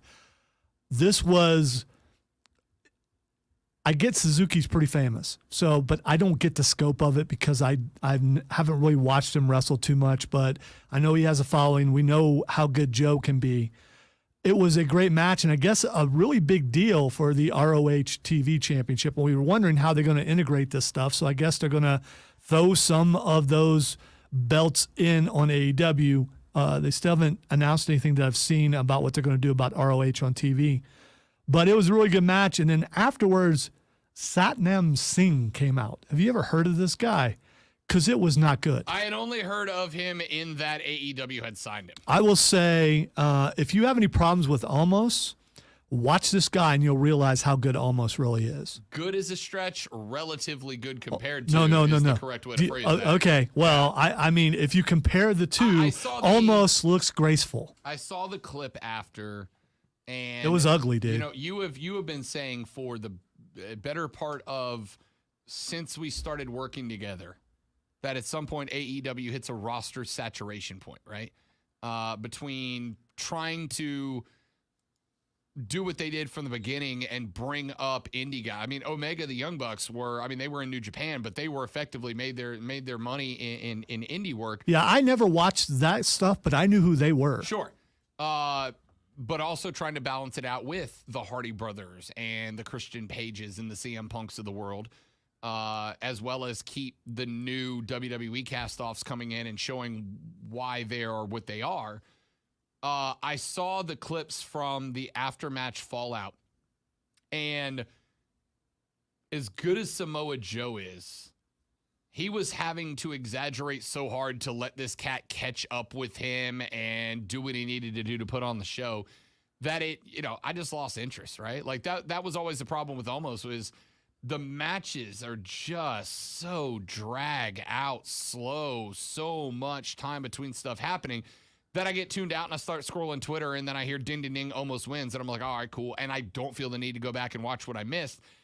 That seemed like what this was. But again, first time on TV, trying to display size and power, which, think about Shaq. When is Shaq at his most intimidating? When he's giving you the big Shaq Hulk up look. You're mentioning Shaq. You're mentioning Shaq. Who Shaq probably put on a better match than yes, he did. Yes, he did. He absolutely did. When he went through the tables, it was amazing. So Too bad Roman don't like wrestling, huh? When like Shaq. Yeah, very true. When the announce team is struggling to try to color it in a way to make up for the mistakes, and they can't, and that announce team is as good as it is, including friend of the show, Tony Schiavone. They were struggling. And we interviewed Tony Schiavone. Yeah, we did right here on the show. If you missed it, you can check it out. Yeah, go to youtube.com/The Rob Brown Show. Search The Rob Brown Show on YouTube. That video's up for you. Great interview. All right, speaking of South Carolina Comic-Con, which was an amazing event last week. Yeah, good job, Rob. Well done. Well put together. Not me, Rob. Yeah, Rob. Rob Young. Yes, good Rob. Talented Rob. Good job, and a great job actually. And they had one of the better years, if not the best year that they've had since this thing's been going on, as far as attendance wise goes. I stood there before I went and got Tony Schiavone's interview and bought his graphic novel, and I looked over at Rick Steiner, and I was so glad that he escaped his captivity, because Joe Gacy on NXT had kidnapped, tied him up, put him in a cage. And I didn't know how he was going to, I didn't think he was going to be there, but he was there. We found out last night, 2 nights ago on NXT, that Joe Gacy actually let him go. But what he did is he kept his Hall of Fame ring. And as his new feud with Braun Breaker, he put the Hall of Fame ring in a blazing fire. Then he pulled the ring out of the fire and put it on his pinky and dealt with the pain. And I will say this character has the possibilities of being one of the better ones they've had on NXT, at least a new iteration, if they continue down the line that they're doing with this guy. And I hope they do that. I hope they don't just suddenly he's gone or something like that, because this, just the look on his face, the cult leader type thing, the safe space, all that kind of stuff, it really, really works. And I hope they keep up with it. And, as we all know, he didn't put the ring in Mount Doom, and so there's no way it was going to melt. I have not watched NXT in like a while. It's improved. It has. Oh wow! When they made the switch to 2.0, I gave it a handful of weeks. It did literally less than nothing for me. I think because I had gotten so caught up in how good they had got with the second half iteration of Black and Gold that when they switched it to watercolor, I was like, I'll give it a shot. And it did nothing for me. And then it just it got progressively more WWE light-ish that it kind of lost me, right? Like it's already a struggle enough for me to keep up with everything WWE's doing when I'm not a fan of 75% of what they're putting on the product. So I bailed out, but there apparently are a couple of things happening the last few weeks that may bring me back to try it out again. And by the way, one last thing, Natalya is now in NXT. Really? Yes. Really? She come down and beat up the skater girl. She said, see you later, girl. Yes. She wasn't good enough for her. She did, and then she sent a message to the locker room. So apparently she's going to be there for a little while. Interesting. All right, let's take a break. Come back. Wrap up this edition of The Rob Brown Show next right here on the Fan Upstate.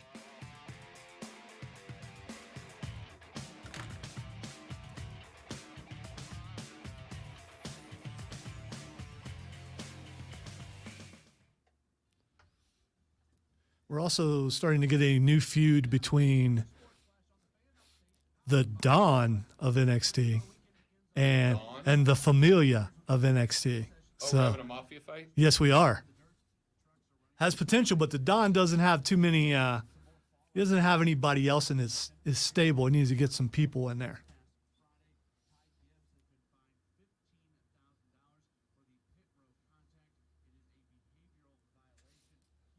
Trey, you're right. That was a good match, but it's because the Young Bucks carried it. That's absolutely what it was. The Young Bucks are so talented that they're able to take a team that's afraid of the top rope and doesn't know how to fly and things like that. And, you know, whatever their catchphrase is, it's so boring I don't remember it, and make them look good. That's how good the Young Bucks are.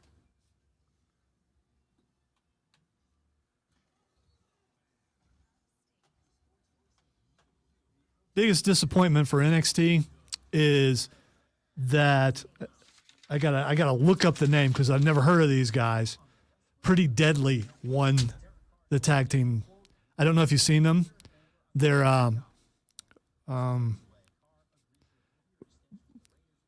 pretty boys from England. Yeah, I know who they are. And I don't know that I've seen and I am now. Weren't they on? They were on NXT UK for a while. Yeah, they were tag team champions. Well, they just won the championship over the Creed brothers. And admittedly, I found out that Brutus Creed went to my alma mater, and now I'm a fan of the Creed brothers because, you know, that's how that works. They went through a gauntlet match, made it all the way to the end, and they lost.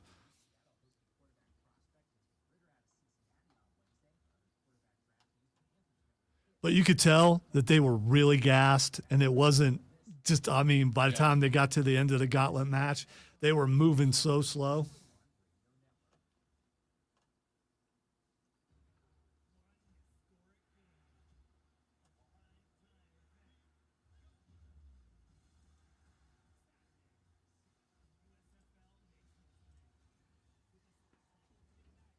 Wow, we got some USFL commercials playing. Look out. Rob isn't into Stranger Things, Steven. Yeah, I bailed out after about 4 episodes into season 2, I bailed out. I may jump back in. Tell you, man, season 3 was great. I've heard it's getting progressively more Dungeons and Dragons-y as it goes. Watch the trailer, and it might get you back in.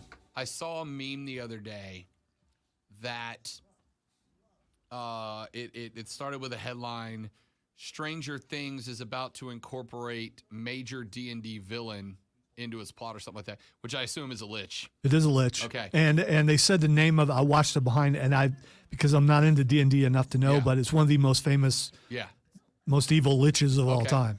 So they said that, and then it said about to introduce D&D's biggest enemy, and a guy responded with, scheduling adults to play a game. Got it.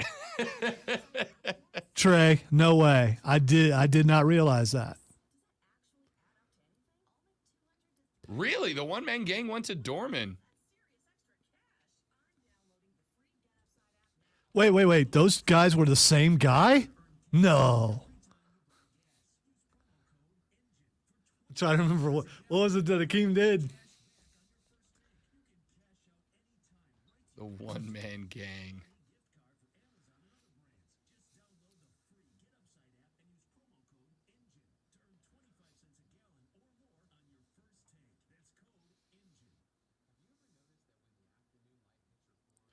All right, they put a QC Kinetics in the last break, so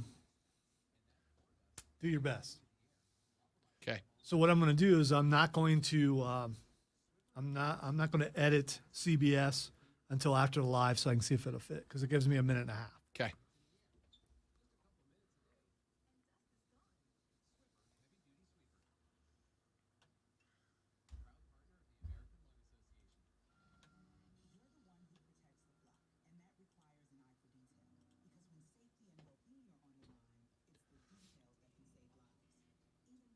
Yeah, you watch that trailer, you'll get back into it. Trust me, because it shows that thing, and you might recognize it when you see it.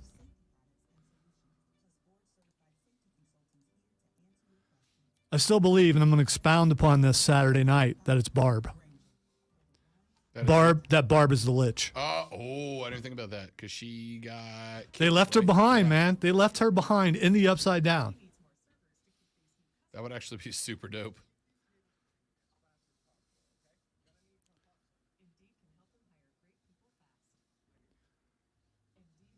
Didn't just barely mention her. They were all worried about Will, which I get, but Barb just supposedly died. But they never found her, right? Right. So obviously. I love that there's a dude just riffing the hell out of an electric guitar mid-trailer. Yes. It's amazing. Yes.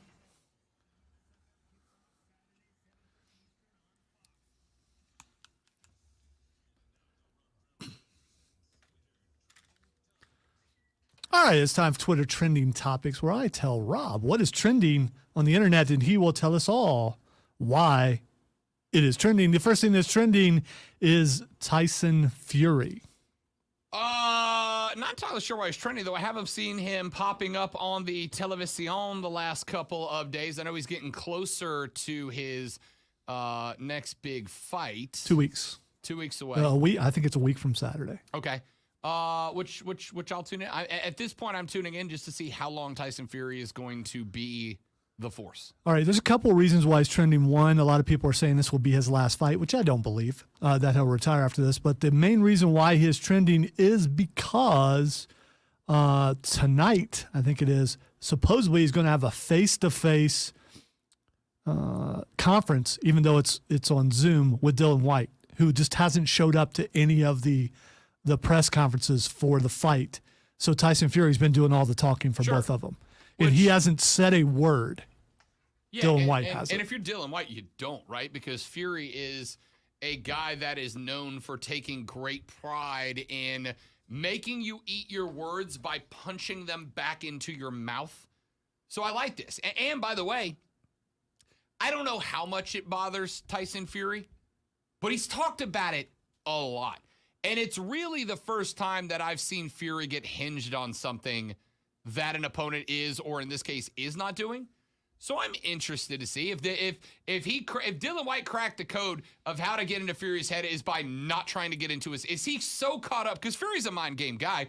Is he so caught up in the boxing mind games that when someone doesn't play them back with him, it's the biggest mind game? Or is Rob Brown just looking for ways to make this fight interesting because Tyson Fury is going to kill Dylan White? It's probably that. Tayshaun brings up on the stream lettuces. Wet lettuces. Pack of wet lettuce. Nope. A pack of wet lettuce. There we go. Greatest insult I've ever heard. All right. The next thing that's trending is Elon Musk. Elon Musk was added to Twitter's board of directors about a week ago and then was removed from the board of directors. So now Elon Musk has submitted a $43.8 billion or $43.9 billion offer to buy Twitter outright. And let me be the first to say, no thank you, Elon. Not interested, all right? Keep your focus on getting your gigantic ego into space, all right? Keep the focus on getting Teslas to be more affordable. Those are things I don't need you on Twitter because you are, people drive me nuts when they think Twitter is somehow a free speech issue. It's not, people. It's not. You don't just get to pop off. It's a private company. If they don't want you there, you don't get to be there. So, but if Elon Musk buys it, supposedly it will be. So, because of that, because you can say whatever you want and won't be censored, this is what they're saying. I'm staying out of the politics of this. Because of this, it's also making MySpace trend right now. MySpace. Yes. Lonzo, I want you to know, you will be in my top 8, buddy. Hey, I checked my MySpace. It still exists. It does. Is Angel Fire available anymore? One way to find out. I'm trying to tell you. Texture says, fan, I'm upset we've not talked about Jeff Fisher's great return to coaching in the USFL. We did!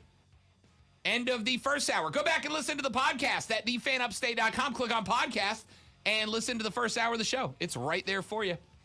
That's it for us. We're back tomorrow to try harder on a Friday edition of the Rob Brown Show right here on the Fan Upstate. Later, brother.